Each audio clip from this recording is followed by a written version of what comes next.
Right, on to this week's Street Talk. So we had a long wait for this week's episodes after not being able to see any curry since last Tuesday. Was it worth the wait? Oh, I'm gonna say no for this week. Rude. It's so often the case in Coronation Street that they'll have these kind of big lead-ups to episodes, and then there's this massive spectacular, and then there's just a bit of a lull afterwards, even if it sticks with the same story. I don't think it was as bad as you're making out. I don't know whether it was me. To be honest, look, this week I still haven't quite caught up on all my sleep from last weekend. It's been hot the last few days at least. I've been tired. Maybe it has affected my view of Coronation Street, but I wasn't really on the edge of my seat for much of this week, to be honest. And yeah, I just the follow up to the Joel and Lauren story. No, it just didn't do it for me. I don't know what I was expecting, but it has just reminded me that at the end of the day, Lauren's not that likeable a character. Unfortunately, I'm still very willing to change my mind. But yeah, I didn't love it.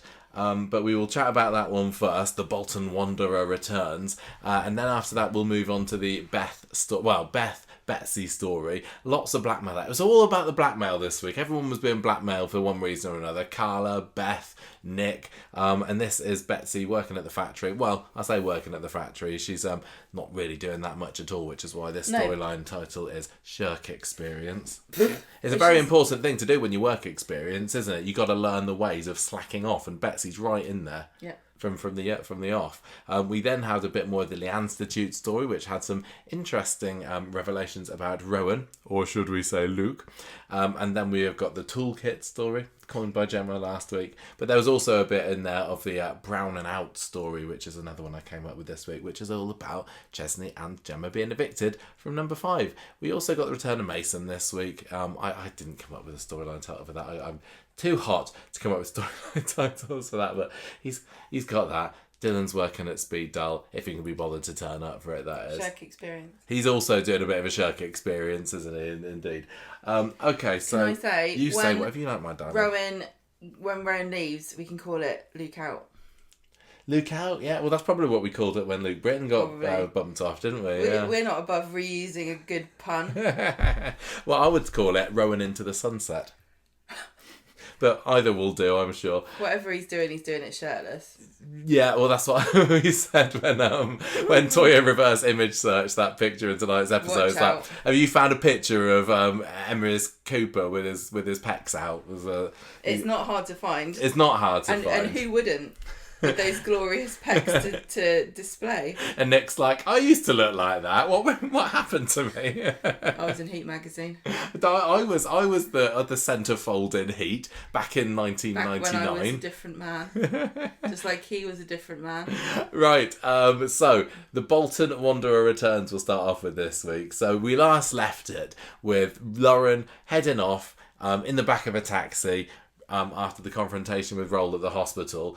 Roll at the hospital. Joel, Roll, Bowl. I don't know. If Joel and Roy had a shipping name, it would be Roll. Yes, it would, wasn't it? I can't see that ever happening. And then if they ever went to the bedroom, it'd be a roll in the hay.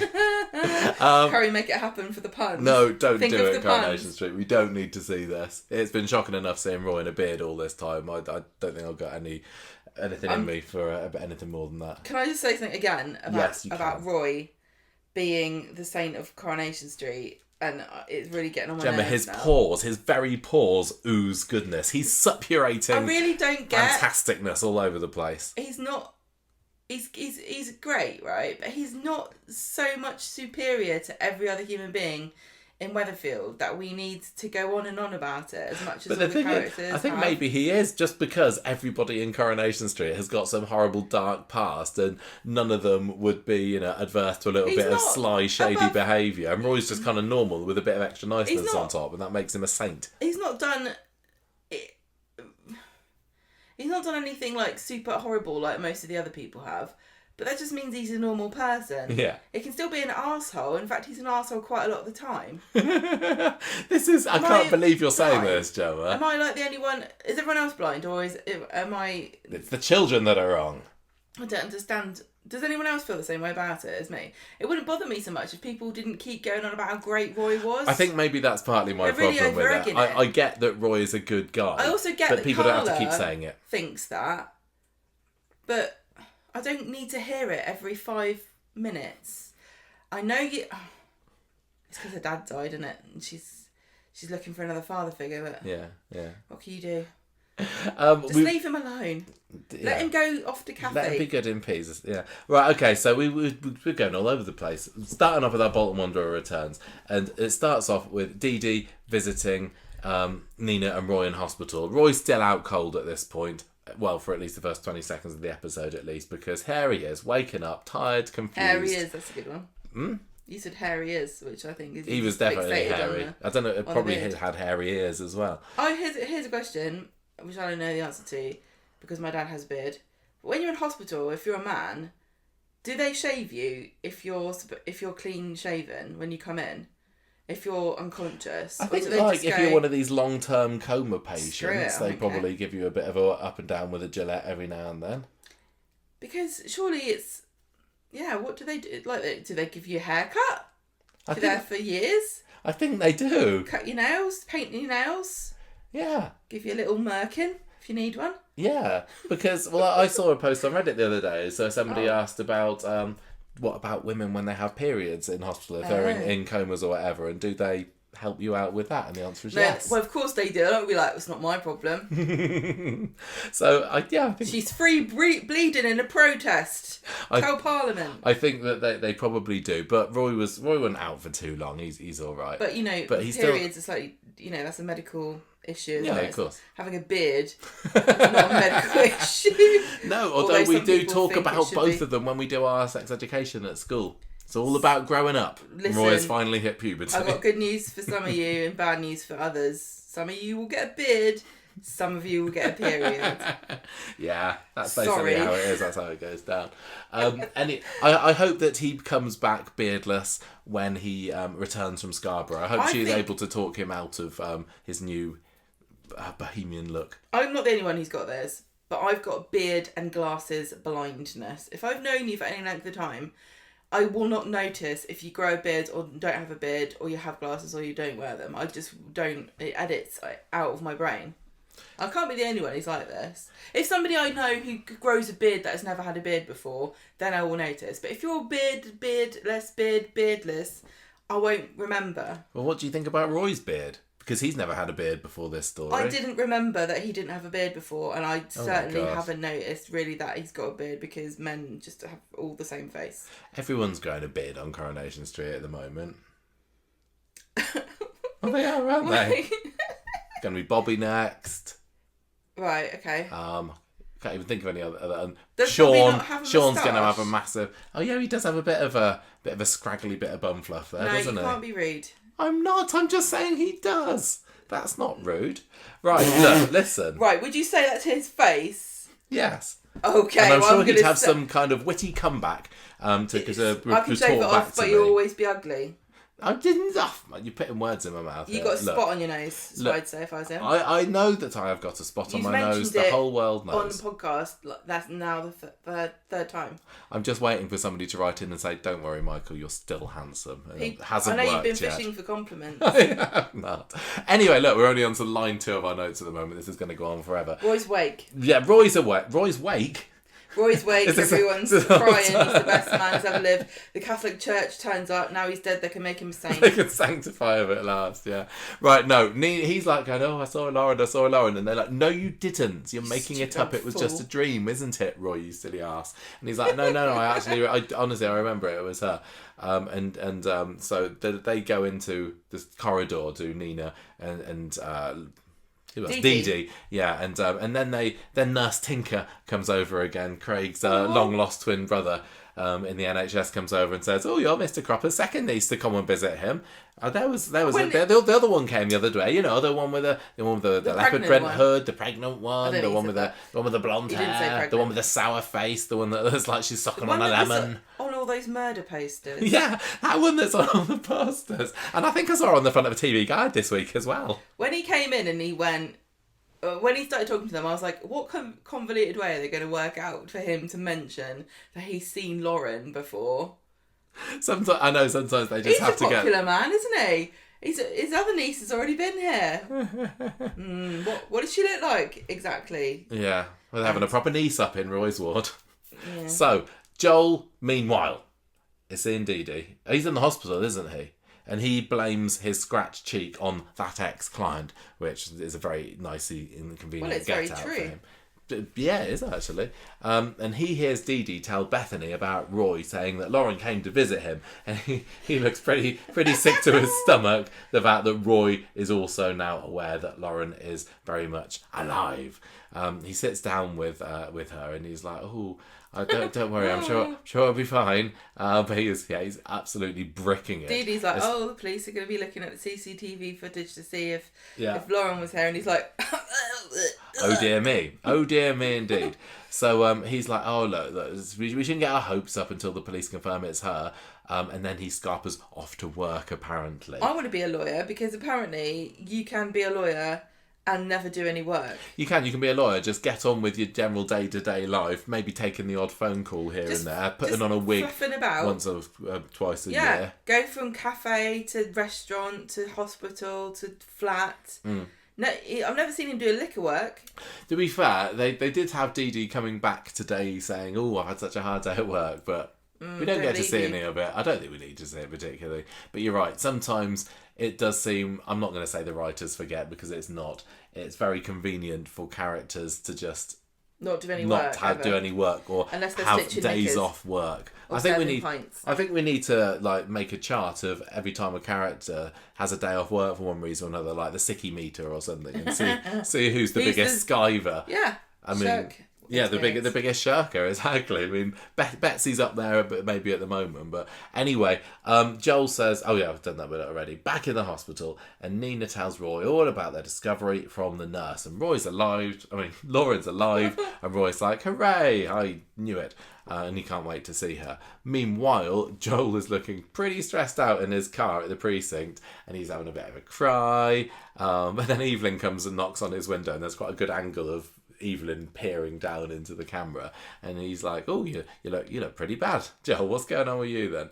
So back at Red Bank later, Bethany's there looking through her credit card statement, and I was just reading that note now. It kind of made me forget all about her credit card. Is this part of the storyline been dropped now that we know that Lauren's still alive? I don't think anything's going to happen to Lauren about stealing all that money. No, I think it's going to be neatly tucked under the carpet. It's funny how Bethany really needed to find out what happened because she's being blamed for it, and now she's like, "Oh, well." She tells Sarah about what's been going on, including about this mysterious girl's coat on the video, and maybe we could take a photo of her to this pizza place and get her identified. So, meanwhile, back at the hospital again, Evelyn and Nina are going to visit Roy again, and they say, "Look, police still haven't told us anything." And Nina is feeling pretty peeved at the moment that Lauren didn't come and see Roy earlier, considering she's actually alive and everything. And Lauren is feeling the same as we were last week. Well, I still am, to be honest. Nina is feeling the same as we were about the fact that, considering there was a probably very high-profile murder case going on with Roy right at the heart of it, why hasn't Lauren done anything? And I think later in the week we do get an explanation of "I was scared" or "I was sad" or something. I was really worried. I would thought Joel would find me. Yeah, but it wasn't enough for me. But I am glad that some characters are calling her out on it. Carla, I mean, she's definitely pretty cowy, isn't she? But, well, Nina was a little bit, but Carla sort of laid into her with both barrels, didn't she? And as bitchy as it sounded from Carla, I was kind of on her side, saying, "Yes, you're right. Bobby, you can't move this woman into my flat. Thank you very much after everything." I would say it's return of Carla the cowbag this week. Yeah. Well, wait until we get to the Betsy story, because Carla is quite out of character, I'm going to say, in that one, but more on that later. Back on the street, we got Swain catching up with Dee-Dee. wanting a word with her. And Joel's driving past in his car, watching like mega nervous, like, what on earth is my fiancé being told? Have I been found out? And Swain's saying, oh, well, 2 officers looked at the CCTV footage earlier, blah, blah, blah, blah, blah. Back to Joel. He can't hear what's being said. He's staring at them, and we're from his perspective. Yeah, we can't hear what's being revealed. Dee Dee's reaction is shocked, and she could be shocked because it is Lauren, or shocked because it's not Lauren. But obviously we know it is Lauren. Yeah, and which is what he's told, because he's going to drive off, doesn't he? But yeah, does he think better of it? He drives past her, and then he's like, I can't get away with this. Well, at the end of this, if I drive past her without giving her a wave, so I better slow down. And Dee Dee says, "Yeah, it was Lauren. CCTV footage have confirmed. They took the picture and did a reverse image search on it, and it turns out they're maxed with all these wanted posters. Exactly. And they're like, oh no, we should have looked at the CCTV before now. Why did we not look at any CCTV footage for this investigation? Honestly. Anyway, so everybody knows that Lauren is back now, and over the course of the next 3 episodes, we get to see more and more people finding Lauren, and nobody seemed quite still. Nobody seemed like really shocked enough. I think Carla's come the closest, not of necessarily being shocked, but of being mad enough. Everyone's just like happily accepted that she's back, and they're not really asking too many questions, are they? Is everyone just too polite to really dig deep into what Lauren's been up to here? Okay, I'm going to say, this might be realistic, and I don't think it is unrealistic. I've forgotten the name of the charity they work with about survivors of trauma and abuse and rape, and I would say it's probably, and what we know about coercion with all the and domestic abuse and stuff from other storylines like Yasmin's and stuff, just putting your head in the sand and not wanting to address something and waiting for it to go away definitely feels like a realistic reaction, and I would never want to victim blame anybody. But in terms of storytelling, it's deeply unsatisfying to have a character be the centre of a mystery that was prolonged over a long time, and we were, been there, got the t-shirt, literally. Exactly, and we were, oh, she's dead, oh no, she's alive. And they know at Corrie that the immediate question is, well, where has she been then? And nobody's really said it's because of trauma. We're just supposed to kind of like accept there's kind of, it's mental health or whatever. I feel that does a bit of a disservice to that kind of, the goal of trying to make people understand those issues. But equally, it's really unsatisfying from a story perspective. Oh, she was just really scared. Yeah. Okay. The idea of her being locked up in some basement somewhere is more appealing to me from a dramatic storytelling point of view. And give her a good get out clause. You can say all this stuff about imperfect victims and people don't react how you want to and stuff, but it doesn't feel like that's a story about this either. If it was a story about, if they wanted to tackle that and really, take it on properly and have a big episode where she talks about trauma and how she didn't expect to react in this way and she never would have thought whatever. I don't want anyone to feel like I'm victim blaming. But they're not doing that story. They're doing a half-assed mesh of both, aren't they? They wanted us to be invested in a mystery, and then the mystery was solved in one sentence. She was scared, and I mean, it's only got 3 words in it. It's not even a very complicated story. Do you see what I mean? I'm disappointed that the end of it is neither interesting nor is it informative in a way that's going to help anybody. Not that there are many women in this country that need help because they ran away from their abusive, call him partner, and then triggered a murder trial by accident. I don't know whether there's a support group for them, but I thought imagine Coronation Street did reflect the everyday issues of northern working folk. class northern people. Maybe I'm getting that wrong, I don't know. But yeah, exactly. I think it's just like they're seeming to want to forget about what's happened, the bit that we didn't see, and push things forward. And in some ways that's good. And how's Joel going to cover his tracks? Is Dee Dee going to find out about what's happened?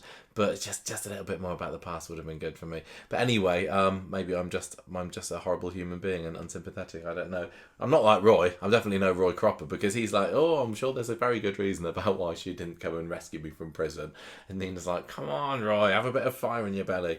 Right, anyway, in the cafe, Dee-Dee's starting to wonder, right, so is Nathan even involved in this? Why would Lauren be staying silent if Nathan's locked up? What's she got to lose? Then Sarah Lou comes in and starts joining in there theorising as well. She's just concerned about the possibility that Nathan might get out after all this if he is not involved at all. And then she starts talking to them about this credit card theory of Bethany's and the girl in the mystery jacket that they saw in the video. So later on, Joel's having a bit of a stalk outside Red Bank until he can sneak in after a delivery man, and he crowbars his way into the flat, starts hunting around. He's got his Richard Hillmans on both hands, and he's trying to find what is he trying to find again? I can't even remember. Who? Joel. What was he? He breaks into the flat to try to find evidence of Lauren and what they're looking into and what they found. Oh, yeah, okay, fine. That's it. So anyway, Sarah gets home and she realises she's been broken into. She's on the phone to Nick and like going, oh my gosh, I've been broken into. All the drama. He says, call the police, and she's like, just gonna have a bit of a snoop first. You flunker, Sarah Lou. Could have been anything. You've been living on that same street for the best part of, 30 years now? 35 years? There's been a break-in in your flat and you're going to go and investigate?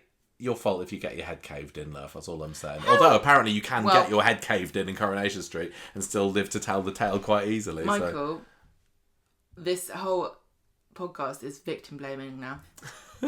I'm just having a laugh. It's okay, isn't it? Sorry, Lauren. Not allowed to. Kate Fitton, still very, very good. She was lovely at the weekend at the Soap Awards. Doesn't mean I have to worship at the altar of Lauren. Yet. But she's got amazing sleeves. She does have very voluminous She could fly sleeves. away with them. Yeah. She'll fly up in the air and crap on your head if you carry on like this. That's what I'd do if I could fly. I'd peel on people's heads that were rude to me. Anyway, Joel's having a hideout in the kitchen at Red Bank, and then but he manages to leg it when Sarah Lou goes into the bedroom just to say, hello, anybody here? Any desperate criminals?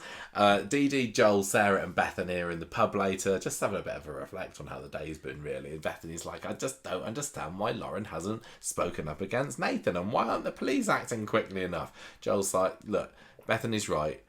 We should try and find Lauren ourselves. So Wednesday comes around and we see Lauren for the first time because she didn't appear at all on Monday. I was starting to wonder whether we'd have to wait another 6 months before she appeared again. But no, she's back, and it looks like she's in a squat. She is in a squat. It's like a disused pub. It looks like a grotty bedsit at first, but it turns out that it's a pub later. It was in I can't remember where I said it was found. We fairly easily were able to find the location of this pub because there were some pictures of it in the papers online at the time when it was filmed. And the real pub was called the King's Arms or something. We've put it on our Corrie location. The real pub was called the King's Arms. Or was that? Yeah. Or was that the fake one? I can't remember. Okay, well, maybe the fake one. It's on our Corrie map if you want to have a look and investigate that. But Kate did a behind the scenes. Yeah, well, there were two that she did a behind the scenes one, and so did Coronation Street. We were spoilt with behind the scenes footage this week. They heard us saying we liked it, and they went, "Oh." Honestly, I just want a behind the scenes of every episode. How much extra effort, and I'm not even joking here, would it cost and to put a behind the scenes of every episode? I love it. Just, there's a million people on the cast at the moment. Put them on rotation. Right, this episode, Alison King, you're doing a day in the life. Tomorrow, Jack Carroll, up you go. Next, Sally Ann Matthews, how's your day going? I find them really, really fascinating. And the one that Kate Fitton put on her Instagram, showing her day and going to was there hospital scenes in that one? I can't remember whether I'm confusing it with someone else, but there was definitely all that pub stuff, and I loved seeing her disguise her incognito outfit. So like she was wearing, all the Corrie people wear red coats, don't they, when they go out on location? I think they've changed it. They've got black and red. Yeah, maybe you're right, but Lauren Kate wore a different one to everybody else, and she had big thick glasses on. Like she could not risk the press seeing that she was there. And they showed some shots of her inside the pub, like ducked down underneath the windows. It must have been a load of fun to try and sneak her into these places, but also mega risky, because if that had got out, then that would have blown the cover, wouldn't it?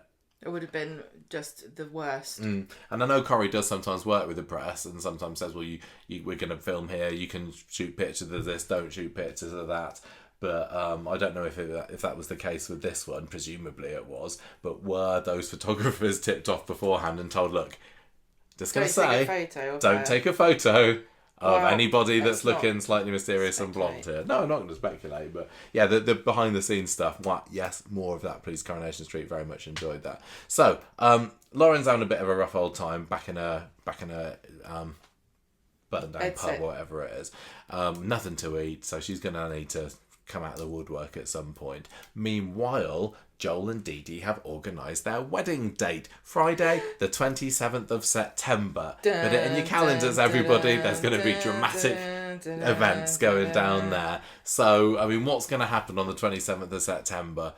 Is there going to be a baby by that point? Right, I was thinking, I said this to you. Oh, I reckon, do you reckon she's going to have the baby then? And then I was thinking, oh no, because she looks really pregnant and that's ages away. And then I was like, it's actually, oh God, 27th of September's not that far away.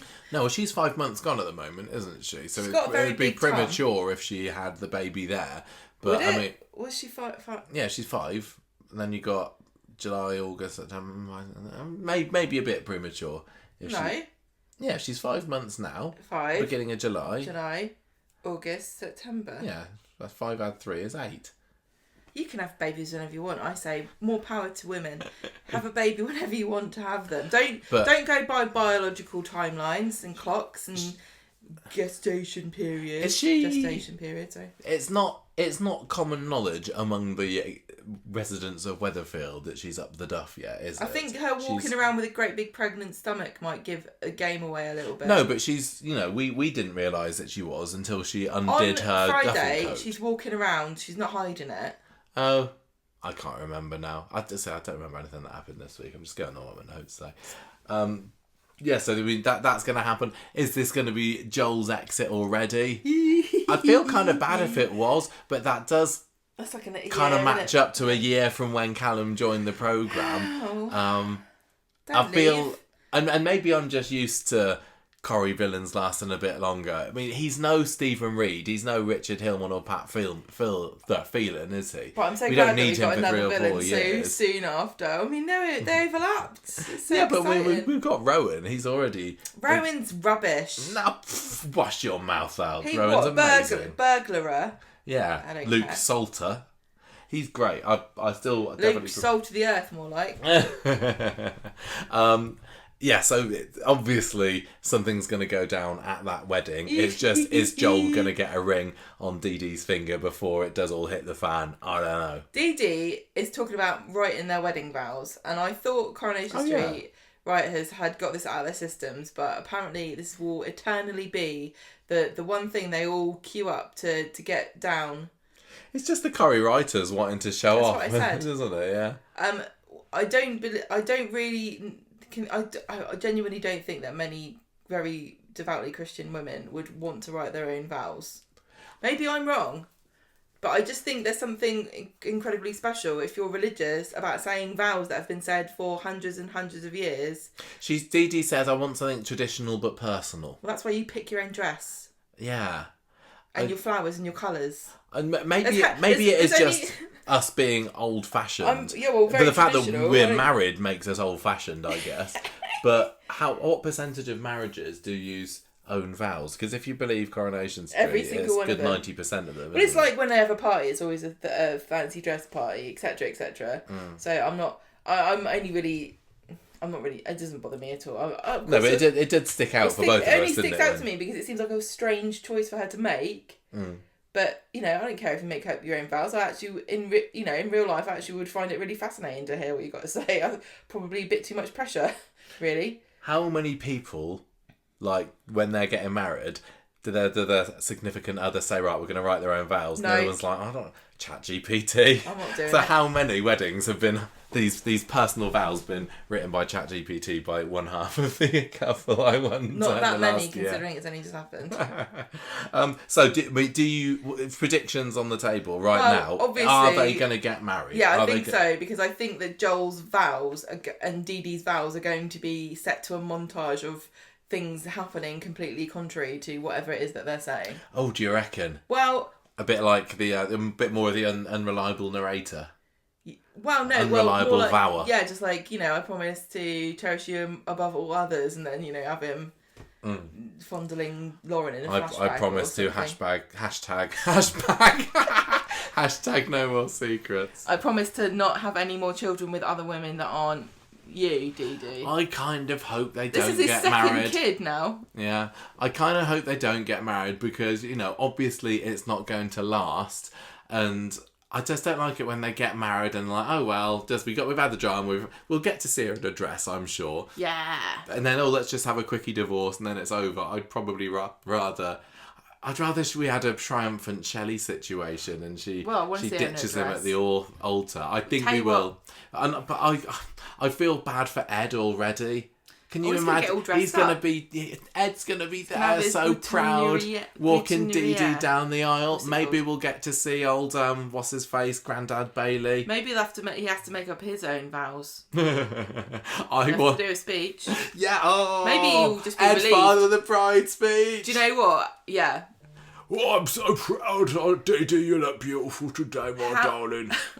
That's What's exactly... he gone EastEnders? I don't know. How many dads would secretly be pleased that their daughter was jilted at the altar by an evil fake serial killer fiance? Because that means they didn't have to do their speech. No, I think dads like to do their speech. Quite a lot of them probably be like, dodged a bullet there. Oh yeah, no, I mean you. I wasn't talking about me.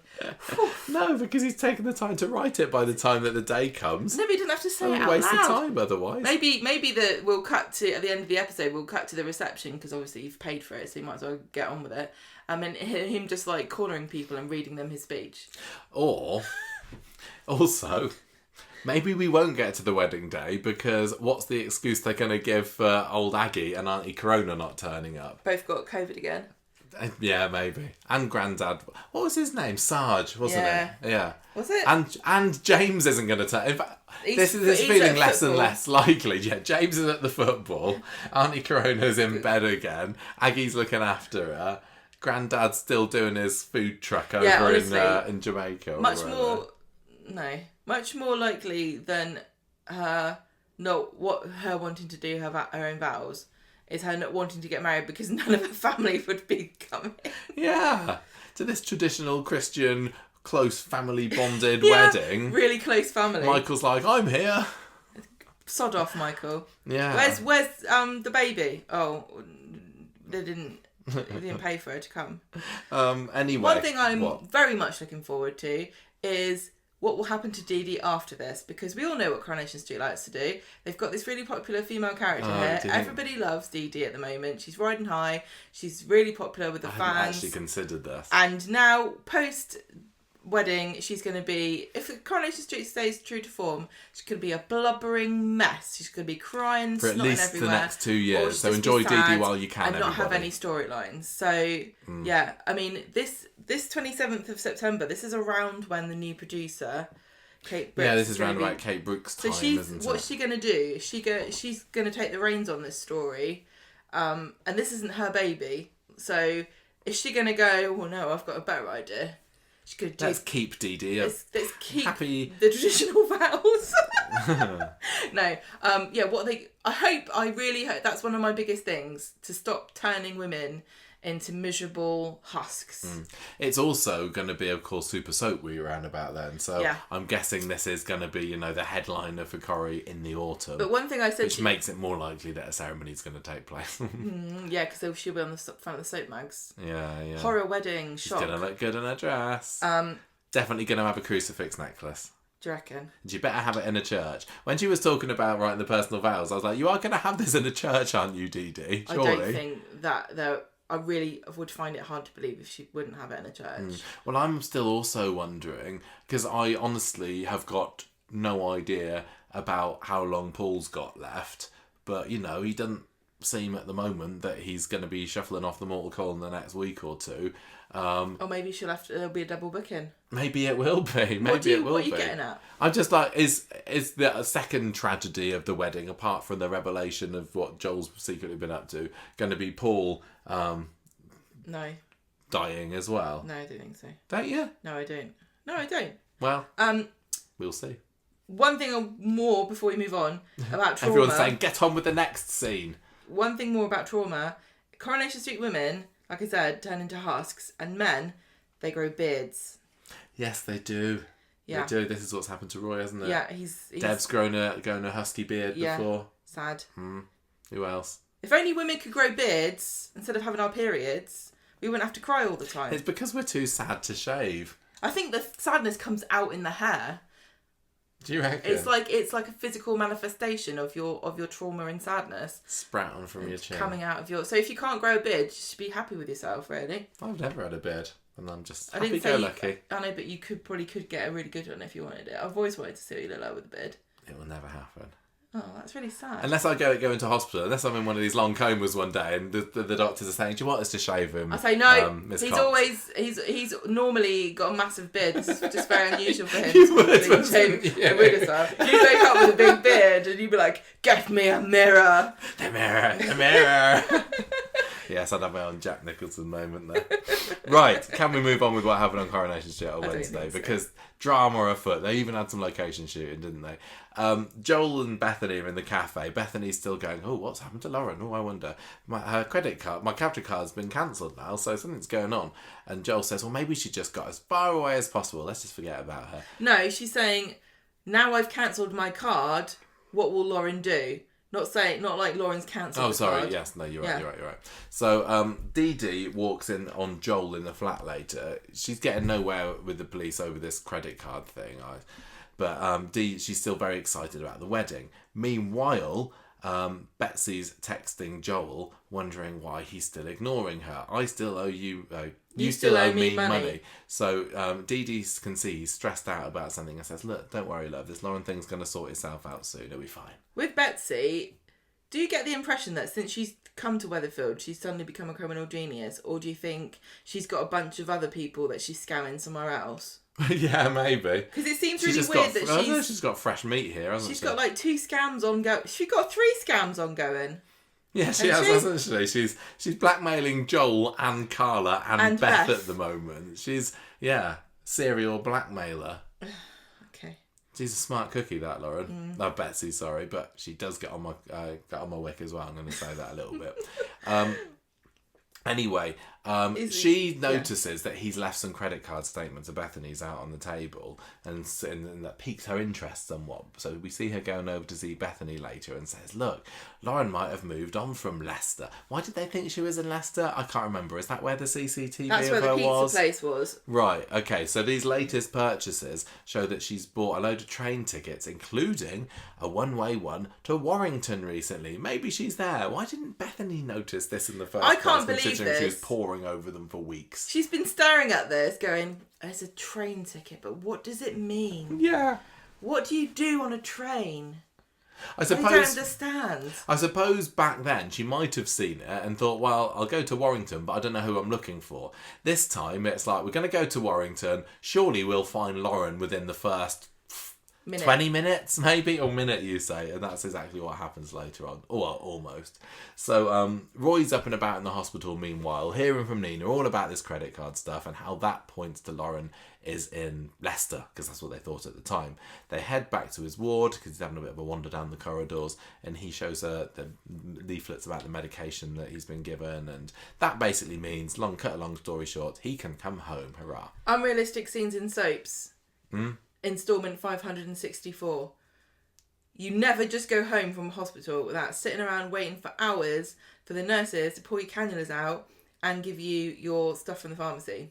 Well, they just didn't want to. So the pharmacy just holds everything hostage. Well, you've had experience in our family. I've never been able to leave a hospital like without waiting for at least 3 hours for medication to come from the...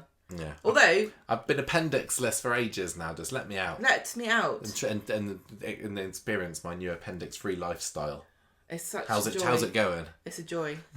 Got a new lease of life. One good thing about it that I don't mind waiting is that you don't have to pay for the prescriptions when you get them from the hospital. That's true. Right, so Warrington scenes. Not actually filmed in Warrington. What? I know. But Warrington, if anyone is interested, is kind of like halfway between Manchester and Liverpool, so it's to the east of Manchester, basically. Doesn't seem like it was too far a drive away. So they go along there. How much was it on a train? And it was very much raining when they were on location, wasn't it, there in fake Warrington? And there were a few scenes where even the dialogue was a bit difficult to hear. And it's like, we're filming, we expensive location shoot, we're bloody well going to do it. So they're there wandering around in their Macs and umbrellas and saying, I wonder where Lauren is. Did you say Lauren? Did you say Lauren? Says a scruffy looking woman coming from a market stall. I know Lauren. Hang on a minute, Michael. What? It wasn't a market store, it was a soup kitchen. That scruffy woman was actually homeless. Was it? Well, I stand by it. Michael, She's still run a comb through her hair. Like, wow, this market store's giving away soup for free. But to be fair, Alan Sugar wouldn't I can see buy that. why, because there's no one else here at this market. So, but they're attracting lots of customers. It's very strange. I don't think I missed anything here, because I think we might have rewound and watched this scene again. Literally, a woman says, "Did you say Lauren? Yes, I know her." Is that really how it worked? Or did I miss something? Yes, here? but it wasn't like it was a marketplace. It was somewhere where you would go if you didn't have anywhere to live. And so it's not completely... No, I don't think this is too weird. Because they know... A lot of them know each other. I thought it was... We learned so much from Sean's story of being homeless. Yes. About how they all band together and then just snip their fingers and go home. I'm just going to say it was very convenient that they were able to track her down this easily, but it moved the plot along nicely. Again, so what are we going to do? If we were in charge of this episode, it would have been 40 minutes of waiting for Roy's prescriptions to come from the pharmacy and 20 minutes of them walking around Warrington going, I don't know where we're going. Do you know where we're going? Have you seen any blonde people? And that's why they don't hire us as writers, because we want to make it too realistic. So anyway, we'd still be arguing about the vows. Yeah. She sends them in the direction of a pub. And also she drops into conversation that Lauren's up the duff as well. Oh yeah, so they do know. Of course they know. So Roy and Lena back in their flat later, in his flat, and she's telling him, look, just take it easy. Don't want to get back on the work bandwagon again. And he's like, I need to message Dee-Dee. I can't remember what that was about. Joel gets a phone call from Dee-Dee later, and she tells him that she thinks they're on to Lauren. I think this is the scene where he's in the car with Betsy. Also, get this, Joel, you'll never guess what. Lauren's only gone and got herself pregnant. And Joel's like, oh my gosh, my secret is out. And he says, like, just slow down. You don't want to go and find Lauren yet. Just wait, hold your horses. You don't want to scare her off. But they're determined to go and find her. So Joel, kicks Betsy out the car and guns it down the motorway towards Warrington. Roy, meanwhile, is coming downstairs, and he just attracts ne'er-do-wells and scroats, doesn't he, does Roy? Because it was literally a couple of weeks ago, he walks out of his flat and these untoward youths come towards him and start slagging him off, and he's literally come down straight away and there's a nasty man in the cafe. Nobody in Weatherfield cared about any of the actual crimes that had taken place, like murders, rapes, kidnappings, arson. Almost everybody has been involved or known somebody who's done one of those crimes. Were they harassed by gangs of roving youths? No. Never before this particular storyline. Suddenly everybody is like everyone's affronted and offended. And this is another reason why I don't buy... I mean, I'm less annoyed about the idea that Lauren just didn't come forward to say that she wasn't dead when Roy was going on trial. I'm more annoyed about the fact that nobody ever saw her. And people keep trying to argue with me about it and say that, oh no, this is what happens. She's working class, nobody would look for her. Oh, people don't care. People don't look at homeless people, yada, yada, yada. I agree with that to a certain extent. But literally, she is the highest profile victim in the country, seemingly. People are flocking from miles around to stare at this man. Take a pop They at Roy. recognise on site the man who supposedly done the crime, but they don't recognise on sight the woman that's supposedly the victim. That makes no sense whatsoever to me, and you're never going to be able to convince me anything different. I'm really sorry. And the very fact that this woman is like, oh yeah, Lauren, I know her, she's up the dust, she's down in that pub. Have you not got eyes to look at posters? So it's the budget of Weatherville Police Station. It's like we've got 50 posters for missing Lauren Bolton. Where should we put them? Weatherfield. What about anywhere else? No, we've only got 50. We can't afford to print any more out. We're not giving them to anybody else. But you're right, it would have been in the papers. They would have looked on the CCTV. She's been on She's been on buses. She's been on trains. She's been on coaches. Those things have CCTV. I know she had her hood up, but it's not magic. It is. It's the invisibility cloak, isn't it? It's one of the Deathly Hallows. I just find it ludicrous that this aspect of the story is unfortunately incredibly weak and a bit feeble, because you would have been seen. She wasn't hiding herself. She went to takeaways. She's been to takeaways. She's been on coaches. She's... Just forget it. Don't even try to tell me that nobody saw her. She also doesn't seem to be doing a whole lot to conceal her appearance. She hasn't dyed her bloody hair. She could have dyed literally. Doing her eyebrows. Coronation Street could have made her dye her hair. They could have given her a wig and said nobody was looking for her because she had brown hair, and that might have shut me up. And I bet you are wishing, if you're listening to it from Grow, that you would have just done that, because I'm not going to ever let this go. This is dumb. It's insulting. It's insulting to everybody's intelligence to have us believe that she could be missing, be a subject of a high profile case, have her poster everywhere, been on the news no doubt, and nobody saw her. Yeah. Don't come to me with it. Or if they did, they hadn't heard about this case. Or they just thought, she must be alive. If only they'd put like a cash reward on the missing posters. I know. Well, everyone's probably too some of those tight, squat dwellers would have dobbed her in. Exactly. Well, yeah. we'll know next time, won't we? So anyway, she's there with her with the squat dwellers in the pub later, and she sees through the curtains that Dee-Dee and Bethany are looking outside for her. So she does a runner, but sadly for her, runs straight into the arms of Joel. Oops. Then she has a funny turn and faints into his arms, just to delay things so that Dee-Dee and Bethany can catch up with her, which was a little unusual, I thought. No, it isn't. She fainted because she's pregnant and she's not eating properly, and she's just had a massive shock. Well, I don't know. Well, I don't understand about women swooning. No women has ever fallen at my feet, so I think it's just something that happens in the movies. You told me you did sex education. This should be part of it. Just remember, girls, if you get pregnant and you run around and you meet up with somebody who's been abusing you and you're being chased by a lawyer and a journalist, you might faint. Yeah. So always have a hood up to cushion the blow of your head. Not that it matters, because apparently women have titanium skulls. Well, maybe she can join the Weatherfield Fainters Society alongside Summer, and she can get herself a new friend for life. Can you imagine? That'd be up in the ante at that meeting. It'll be face down in her tea, drowning. Right, so they've all been caught up with Lauren, and they're like, "Are you okay?" And what made you run off and stay away all that time? I was scared, says Lauren. Oh, okay, then. That's no more the only questions. explanation you're ever going to get. So they go to the hospital, and the nurse pops out and tells Dee-Dee and co that Lauren's going to be fine. And fainting's normal when fainting's you're pregnant. Normal if you're Michael. Pregnant, apparently. I don't know.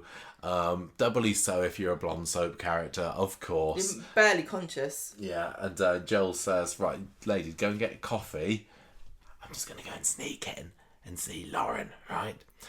Roy, meanwhile, has heard about Lauren and everything that's been going on, and he's like, "I'm going to go and see her," and Nina's like, "Oh, I don't think that's a good idea. Why don't you go and stay with Kathy in Scarborough for a bit? You've been on telly loads recently, Roy, haven't you?" What do you think that it's a good idea that Roy interacts with Lauren at this juncture? Why? Why wouldn't he? Well, no, like Nina's saying don't get yourself involved with her. Roy wants to. But Roy's got a big heart. And he cares about people, and he's lovely. Anyway, Lauren is there in the hospital talking to the nurse about, what a tough life I've had. I've been having to move around a lot recently. Really messed up.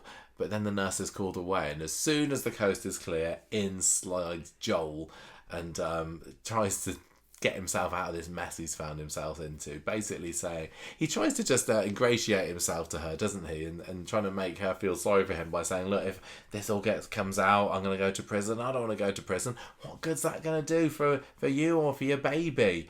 And then when the police come later, and I hear they're on the way right now, you need to lie to them and say that it was Nathan Curtis who attacked you, right?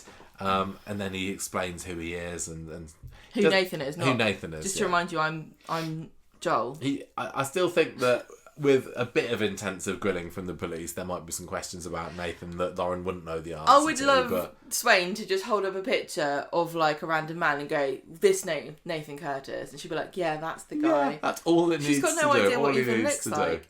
Yeah. Now, I thought this was good. I believe this. What? I found this very believable that Joel wasn't able to manipulate her into not saying anything because Lauren just wants this all to go away. And as far as she's concerned, nothing good is going to come out of it. And really, if you think about it from her perspective, nothing good's going to come out of her saying, Joel did this to me. She's going to hurt Dee-Dee. She's going to hurt everyone. Well, I don't know. But she's not going to get anything. She's not like she's going to get a flat out of it. She's not. That's what she thinks, you know? But doesn't she want Joel out of her life at the No, moment? because he's given her stuff. He's the father of the baby. He's never going to be out of her life. Yeah. I mean, she's saying, I guess that not telling the police is Lauren's MO throughout this story. So she's saying, I'm going to leave. You're nothing to do with the baby. But, you know, practically speaking, he's always going to be the dad. Yeah. But, no, because she's thinking I can get... And she says later on to him, I'm cleverer now. I know more about what to do. Like, she thinks she's got the upper hand here. And she has in a way... So I totally buy this. Thing's a bit more complicated than just tell the police all the time. And it does keep the plot going along. Yeah, of course. The Convenience sake. The cliffhanger on Wednesday was Swain turning up. Basically, he's given her this story, say that Nathan met you on Ovids and stuff. And but then when Swain comes, he has to make a hasty exit with his patented put his hand next to his face technique that works so well at the hospital. That's how Lauren avoided being spied all this time. Yeah, she just walked around with her hand up next to her face. She learnt it from him. Yeah. Aww. And then, so Swain turns up and she's like, I'm here to get some answers about what happened to you. And that was the cliffhanger that we were left with on Wednesday. Is Lauren going to blab and dob Joel in? I didn't think that she would. And right, she didn't. Because Friday's episode is straight back to the action. And she said, it was Nathan Curtis. He found me on Ovids. I don't want to press charges. That was the other thing, isn't it? Joel told Lauren that she wanted to drop it now. So does this mean exactly would work? I don't think it works that way either. I mean, Swain said, "Look, we can't press through this without your cooperation." So is this going to mean that Nathan will come out? Yeah.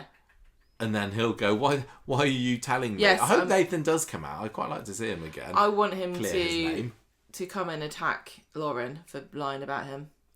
No, I mean not because I'm evil, but for plot purposes. For drama. The drama.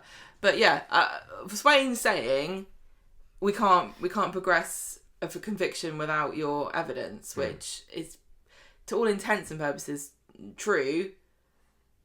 It's not exactly the same thing as you don't get to choose whether you press charges or not, I don't think. Yeah, I don't know. But they couldn't prove it. It couldn't prove who did it without her saying. I don't know how quickly Nathan could get released because of this. Well, but, I mean, if it's in Weatherfield terms, exactly. I mean, we could be seeing him strolling down the cobbles next week, as far as we know. Maybe it'd be quite good if maybe Joel will bump off Nathan. Brilliant. He could. I want him to be a killer. Because, I mean, Nathan is kind of cannon fodder at this point, isn't he? He's a Corrie villain who mostly always die. He managed to get a reprieve by being sent to prison. But I don't think there's anybody that's desperate that Nathan stays alive here. And this is why, Corrie, keep your villains alive. Because you can kill him later. You can kill him later. You can get another super villain to kill him later. Yeah. So if Joel killed Nathan and maybe Lauren found out about it and then she'd have to be keeping Joel's secret because she knows that if she dobs Joel in that he's actually murdered Nathan Curtis, that he'll go after her. Well, I think that Joel could do a fairly good job of convincing Lauren that she'd be implicated and she probably would go to prison. It wouldn't be true, but, you know, there's still that law in this country whereby if you incite violence and someone is killed, you're just as guilty as the person who did it. Yeah, Kelly Nealon. Yeah, Kelly. I'm not You letting still that got go away either. with this. Not letting that go. I wonder how many times she's been wandering around the country the last 5 months and people are going, hey, aren't you that girl that Roy Cropper killed? No, I'm a different one. I'm the one that killed another man. What did Kelly do again? She kicked Seb. Oh, yeah, she kicked Seb to death. No, she didn't. No, she I didn't. forgot. She didn't do it. I was the one that was there when did. Seb was kicked to death. She did. That would be so funny. Are you Lauren? No. No. Are you Ruby Sunday? No. Are you the one that's blackmailing Carla, Beth? No, I'm the other Corrie Blonde. Can't you tell us apart? Are you We're all Catherine completely Kelly? No. I wish. We all wish we were Catherine Kelly. That does make a good point that the number of young, beautiful blondes in Coronation Street, I don't know. That doesn't seem to be that many in real life, or none of them come near me anyway. How dare you, Michael? There are very many beautiful blonde women in Manchester, I'll have you know. Okay, fine. Oh, that's true. I suppose we did see a few, didn't we? Right, anyway. They're all scallywags, though. Yes. So Swain leaves the hospital disappointed that Lauren has confirmed what Joel wanted her to say, that Nathan was the one who found her on overeds and attacked her, and that she doesn't want to press charges. So she buggers off. But she says, Lauren, here's my card, you can phone me whenever you want. But Lauren probably has Joel flashbacks there as well.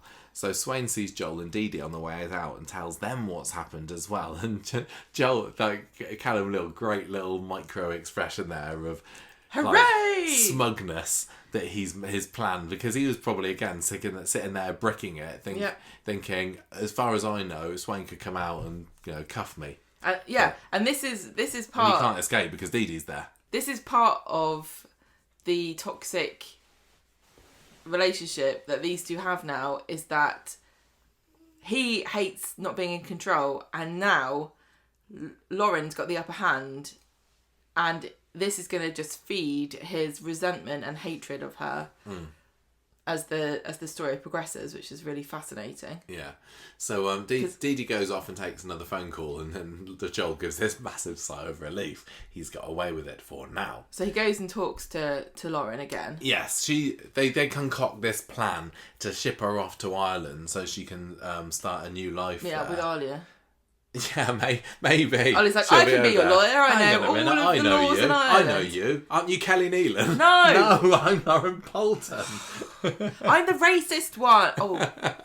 Yeah, I'm the one that was working with Max, your mortal enemy. I'm the one that helped them blow up the van that nearly killed you. Driving. Do you remember me now? Oh, yes. Oh, yeah. Right. I knew you rang a bell. This was the long game for sending Alia to Ireland, wasn't it? Right, so he says, look, I'll get you over there, but for now you're just going to have to settle with being put up in a hotel. Probably not the Midland, but somewhere. It looked pretty nice. But it wasn't a hotel in the end we went, was it? She was in a hotel overnight. Oh, yes, you're right.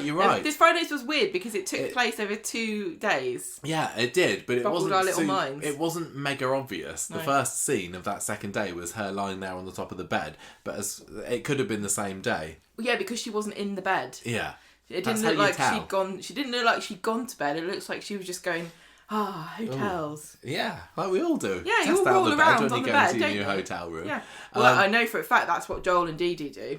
They only roll around on the top of the covers. Oh yeah, well that was later on in the episode, wasn't it? When Dee-Dee thinks that she's got a bit of time for. Oh, we've got this flat all to ourselves. What are you going to do, Dee-Dee? Sit in separate bedrooms and text each other kissy faces. Well, maybe they've just got really raunchy sexting going on between them. You never know. Yeah, I know, but you don't have to be in one room for that. No, I know, but maybe they jump. Maybe she likes jumping on beds. Maybe she does. Yeah. Anyway, we're skipping ahead again. Yeah, so they're going to send her off to Ireland. But so the plan's all set in stone-ish. And he just needs to figure out the fine details. And then Bobby and Max come for a visit. And just happy to see her, really. I couldn't believe this. Not kind of bottled over, oh my gosh, and I rushed to give her a hug. It was just like, all right, Lauren, how you doing there? And Bobby still thinks he's got a chance. I know. She turns up from the dead with a baby and he's like, maybe if I'm nice to her, maybe she'll be my girlfriend. Well, he barely gets a word in edgeways during the conversation. It's mostly Max, and Bobby's just looking there a bit awkwardly sitting next to Max and Bobby both have the attitude like you would be if somebody... I can't even think of any kind of comparison here. It's like, oh, you accidentally caused a worldwide Microsoft outage for the day. What have you done? It was. It was like, literally, it was just like, what shenanigans have you been up to, lady? Bobby even has the line, some people even thought you were dead. No, Bobby, no. It wasn't some people even thought you were dead. It was some people even thought you were dead. So much so to the extent that they put a man on trial for murder and he was nearly killed in prison. Yeah. It wasn't even just like downplaying it's it like a bit, some Bobby. people think that the moon is made of cheese. It's not like that. It's not like a harmless, funny thing that some people like a conspiracy theory that people were telling each other in the pub. There was a concerted effort by the government that really thought you were dead. That they prosecuted a man and there's another man in prison for killing you now. Some people even thought you were dead. Yeah. Unfortunately, they were all in charge. Yeah, Nathan's that line was one of the worst lines I've heard in Coronation Street for a while. We both kind of looked at each other when he said that. Coronation Street all this week has been like gaslighting us and trying to pretend that this isn't really a big deal and that it's totally fine that Lauren did this and nobody saw her. And she just showed up and is slotting nicely back into everybody. life. Every so often somebody will say, I can't believe she did this. And that's supposed to be enough for us to just let it go. Like, oh yeah, they are acknowledging it on the screen that this is a bit weird. No, it's not enough for me. I'm sorry, this is silly. I'll tell you who doesn't hold I still a love grudge. this story though. I still love this story and I still love You just Joel. enjoyed doing your nitpicking. Yeah, nitpicking. Roy forgives her. Roy is the best of men. He understands. He's the best of men, yeah. Yeah. He's like, you've clearly been a victim in all of this, and she gives him a big hug. First she's like, oh, don't be so nice to me, but they end up having a hug and fine, whatever. Despite the fact that Roy was, really quite narked off the fact that he had to be confined to his own flat and he was being attacked and verbally abused and everything, Yeah, he was really upset about it and he was getting angry. Okay. But, whatever. I mean, it's not wrong to say that she was the victim, a victim in this. But I just thought that... she was hit on the head. Yeah, exactly. So I don't want to be victim blaming. If only they'd said she had forgotten what happened for months. She was hit on the head. If she's been hit on the head... Classic soap amnesia she could have got. I know it's fake and no, that doesn't really happen in real life, apparently. But what a convenient excuse to just say, I thought my name was Boren for like 3 months and I got confused. And then I saw a poster that said I was missing. And I came back straight away. Right, she's in the pub with Bobby and Max later, and Bobby says, "Look, do you want to come back to my place?" No. I.e. Carla's flat. You won't be sleeping in my bed or anything, unless. Oh, he's such a desperate boy. Oh no, he says I won't be sleeping in my bed, but you can. Yeah. I won't check. I'll just bob Carla a text. Surely he would think that Carla wouldn't be up for this. Well, they're in Carla's flat later, and when we hear Carla clopping up the stairs, Lauren tries to do a runner, but Carla sees her and has a massive go at her, a well-deserved one, I think. Yeah. But I think we're probably supposed to think that Carla's being a bit too harsh well, there, but I say not harsh enough. She talks about it, she has a shower and she cools down a bit and she's like, oh, I feel bad now. No. She had every right. One of her closest friends, Roy, who she cares the world for, was, like I said, put on trial for... Well, was he put on trial? No, he was just thrown in. He could have been put on trial for murder. Yeah. And the person whose appearance could have stopped the whole thing from happening, just kind of swans in, cuckooing herself into Carla's flat. Yes, she had every right to I'd kick her out too. Yeah, absolutely. So, but luckily and Bobby's for her... like, I won't see her sleeping rough. Well, Bobby, you don't have a home of your own, so let's quiet it down a bit. Maybe Lauren can move in with your nan. Oh, yeah. Put a good word in. Luckily for Lauren, on the way to the tram station, who rolls up in his car next to her, but Joel, who says, look, come over with me, I've got a place for you. And this is where she goes to the hotel. And we get the next day. We get the next day, and then he says, he's starting to get... No, he's concerned. He's got a letter. He's worried that he's going to get found out because he's bankrolling her to get these hotel rooms, and the solicitor is trying to from his wife Emily, who's getting a divorce from her, wants to look through his bank statements to see that he's not basically buying a load of hiding money or blonde girls in hotel rooms. Emily wants half of the money. Yeah. Emily is the weirdest character on the show. She was fine before. She was practically cheerleading him into bed with other women, and now she's like, "Oh, half of all your money, I'm going to get my solicitors to go through your bank account details so that we know you're not hiding anything." And not only is he panicking about the fact he's putting Lauren up in a hotel for the night, but he's also giving Betsy blackmail money, and no doubt Ellie has got some money that he's given her. Yeah, a bit of a drain on the resources, being an evil groomer, isn't it? Yeah, but luckily he's a lawyer and he doesn't have to do any work. Yeah. So he says, "Look, you can't stay here, but I've got somewhere that you can stay." And we find out later it's his friend's flat. He said it's his friend's flat, but it's actually his flat. Was it his flat? Yes. Are you sure? Yes. Oh, I missed that. I don't know. I'll Anyway. explain when we get to it. Oh, okay. So Roy basically goes to Carla and says, "I'm bogging off to Scarborough. See you in 6 months, probably." She says, "I'll come with you." Oh, yeah, she did, didn't she? And he says, "I wasn't inviting you, actually." And she says, "I don't care. I'm going to a spa." Yeah. And then we also have Dee-Dee finding out about... earlier she found out these letters from the solicitor, and then she realises that it's all to do with the divorce. And just he's so stressed, but she says, "Don't worry," she kind of draped herself over him and says it's all going to be okay. In the finest tradition of Coronation Street characters who are being cheated on, she's being the most wonderful, understanding, helpful, kind, loving partner that anyone's just ever to make been. him feel extra guilty about it. I'll help you go through your bank account if you need. I'll do anything. I don't mind the fact you're still married to somebody else and we're getting married in like 2 months' time. I don't mind the fact that you're going to have to give half of everything you own to this woman. I don't mind that you're going to have a child that you're going to have to pay child support to for years and years. That's all cool because I'm a really lovely person, and all I ask of you is that you don't turn out to be an evil groomer and killer. Which is sad for her. Really. Tell me about this flat then. Well, he takes her to this flat, and he's telling her that it's his friend's flat, but Dee-Dee buzzes up, and now I thought that Dee-Dee says, "Oh, I heard you told me that you were in that flat that belonged to a friend once." He tells Lauren that he told Dee-Dee that he was sorting out a mate's flat, and she went there once, but it's obviously his flat. He's just moved out, hasn't he? But why doesn't Dee-Dee know that it's his flat? She does know it's his flat. That's why she buzzes herself in. Oh, yeah. There's nothing about it that... I do. You believe everything Joel says. I do. He's very convincing. I find it very convenient that he's just got a friend who doesn't have a flat. It makes more...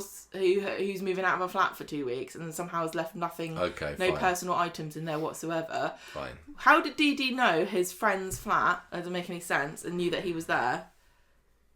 Okay. It makes more sense to me that this is the flat he's moved out of to move in with Dee-Dee. I did start this podcast off by saying how tired and things aren't really going. I could be wrong. Tell Gemma if she's wrong. I dare you. See what'll happen to you.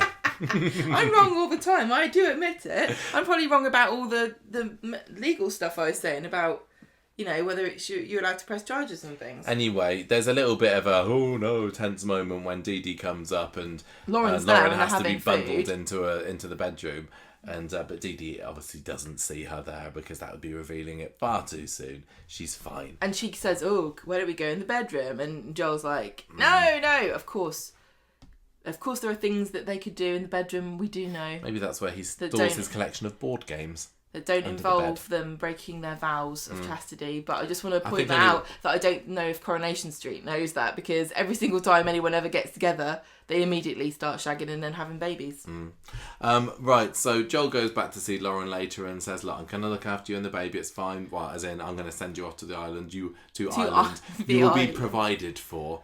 And he's even bought her a plane ticket to Ireland on August the 12th. So we have got 3 weeks, aka one filming block in Coronation Street terms. Or is it a filming block 2 weeks, actually, in order for him to sort her out. Because she said earlier on the episode, I found out online that you can send emails, like delay sending them, schedule send them, and I've sent one to Swain that's going to pop up in her inbox in a month's time, so you better get cracking on getting me out of the country. Yeah, to say that what you've done to me and that you tried to kill me and that it's your baby. I think she should have said, I bumped into this lad called Sam just outside, and he explained to me about this thing where you can send emails later in the future. First of all, he was banging on about reverse image search, and that wasn't relevant. I don't need that, but what I do need is to be able to have some kind of hold over you. And he kept saying, dead man switch, which I don't really understand. Does he still have her mobile phone? Who? Joel? Probably. Can he like go into her email account on it and stop the scheduled send of this email? Doesn't it work that way? I don't know. Here's the question: where she emailed this from? When did you see her with a laptop or a phone? Yeah, I'm sure she's got one. It's just everything else needs to be painstakingly explained, apart from things that don't make sense, and then you just have to ignore it. Anyway, end of the episode, and Joel's back in Dee-Dee's flat doing a bit of ogling. What drugs can induce pee? And I'm not talking about having a wee. You don't need drugs for that. Just drink a lot of water and it will come. But yeah, Dee-Dee comes in. He does the classic thing of just closing the laptop, but not closing the window down, because who would look at a closed laptop and say, "Can I just check out what you were looking at, please?" But what would he say? What drugs, Joel? What do you mean? What drugs can induce? Yeah, he'd have to think pretty quickly on how he'd get himself out of that one, didn't I? Poo. What drugs can induce poo? Just needs some laxatives. No, it's... I thought it was going to be pregnant... Pregnant women into something. It's not dobbing you in when you tried to kill them. Yeah. But no, it's premature labour. So it sounds like... What's he going to do? Honestly, this has got very dark This is really dark, considering this is his kid. He's trying to... What's he going to do? I mean, he's clearly... I mean, are we going to get dark with it? It really feels like... No, it doesn't make any sense. If he wants to get rid of the child, he could just kill her and the child, and murder them both. Yeah, but he's not a killer, is he? Yeah, but what's he doing with the baby? Why does he want the baby to come out? What's he going to do with it? He doesn't want this hold over her, for one thing. Yeah, but Michael, what difference does it make whether she has it when it's due or it comes out earlier? What's the benefit to him? He just doesn't want there to be a baby running around. Yeah, but that's not the same. Are you saying that he wants to kill it? Yes. That's what I'm saying. Yeah. What is his plan? Seems to be. Why would he want to kill it? Just because Do you think they couldn't write, something worse than that? Because premature labour doesn't necessarily kill the baby. If she gets medical treatment, there's a chance the baby could be saved. But I can't think of a reason why he's writing that. Unless he's gonna... What's he gonna do? Dump her somewhere and take the baby and do what with it? That's what I mean. What is he gonna do with this baby? Why does he not want to... Why is he not written in induce abortion, in late term abortion or something? Is it because it's too unsavoury to type on the screen? I don't know. I wonder. I wonder what does everyone else think? That really threw me for a loop, because it's such an indirect. Or does he kind of induce this and then hope that Lauren is going to be so, filled with grief that she's like, Joel, I can't grief go to about Ireland. what? The baby dying? Yeah. Okay. I can't go through with this, Joel. You need to. I can't go to Ireland. You got to look after me. Or no. But that's not my point though. If he'd written what drugs to induce abortion, that I wouldn't be wondering what his plan is. I'm wondering what the plan is, because inducing premature labour just gives you a woman who is now no longer pregnant but in need of medical attention, and a baby which is too young to live out without medical attention. It just makes the problem infinitely worse. Yeah. Unless he wants to kill them both, in which case, why doesn't he just Google where's the nearest bridge I can push a pregnant woman off? Do you see what I'm saying? Yeah. It's really obscure and cryptic. Yeah. Which I kind of like. Yeah, I am kind of intrigued by this. I think you're loving it more than me. Oh, I love it. I think I'm still finding the fact it's all that bonkers. It's two characters that we haven't grown to know and love quite enough yet. It's feeling like a bit of a different show. The amount of new characters we're seeing on screen at the moment. Definitely feel like this could have been done in a 5-part gritty ITV drama that was shown after 9 p.m. But yeah, it was okay. I just was hoping to be enjoying this more, but it's fine. I'm glad you're enjoying it. Do you want to talk about what Betsy's been getting up to? The little scallywag. Betsy, God, what a scallywag, like you said. Thank you. One thing I wrote down in notes. Gemma's notes. That was that little pause. That was Gemma picking up her phone to check whether she wrote it down anything. Isn't it a good job that we've established that the precinct has no CCTV when Carla does what she does later on? Yes. Also, at one point, Nina says to Roy to try to rile him up about getting mad at Lauren, you had trial by internet. But he also nearly had an actual trial. Yeah. That's the... Oh, okay. And also, I'm going to bring it up in a minute, but Carla, this is a return of Carla, like I said, Carla the cowbag. And she's going on Monday, like, I can't do any of this, because I'm too distracted because Roy is in hospital. Yet she was the one that buggered off to Spain when Peter needed her that time. Do you remember? Yeah. Yeah. She's like, I literally cannot answer in one word whether I'm going to employ you after your work experience. Yes or no. I can't think of the answer because Roy's in hospital and I can't believe anyone expects me to do any work around here when my bestest friend, the one true saint of the world, the next coming of Jesus, Roy Cropper, is in hospital. I agree completely. On Monday. What went on? Yeah. So Carla's like, no, I can't do any work today because I'm sad. Which is how this is what I say every day, but it makes a difference. Later on, Fizz tells Carla that Betsy's gone to the precinct, and Carla can't believe this, but she picks up the work that Betsy has done, and she's really impressed by it because turns out she's quite the seamstress. Yeah, is young Betsy. She's the best seamstress in the world. Dee-Dee's the best lawyer in the world. Roy's the nicest man in the world, and Carla's the biggest boss hit and run driver in the world. Honestly, what was going on there? Right, so Carla gets in the car and she's looking for Betsy, and who's just standing there in the open a minute later. She gets confronted by these bullies from last week who's going on about Roy being a perv.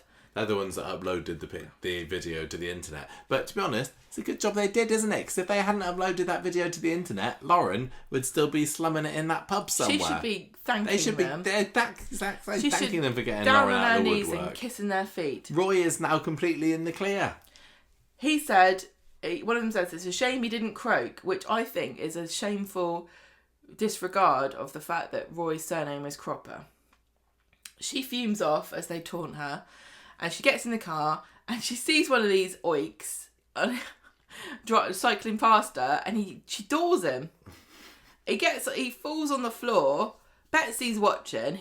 Carla doesn't know that she's there. Carla opens the door, looks at him on the floor, and she's like, bloody hell. Mission accomplished. Oops. So she drives back to the factory where she promptly throws up in a bin.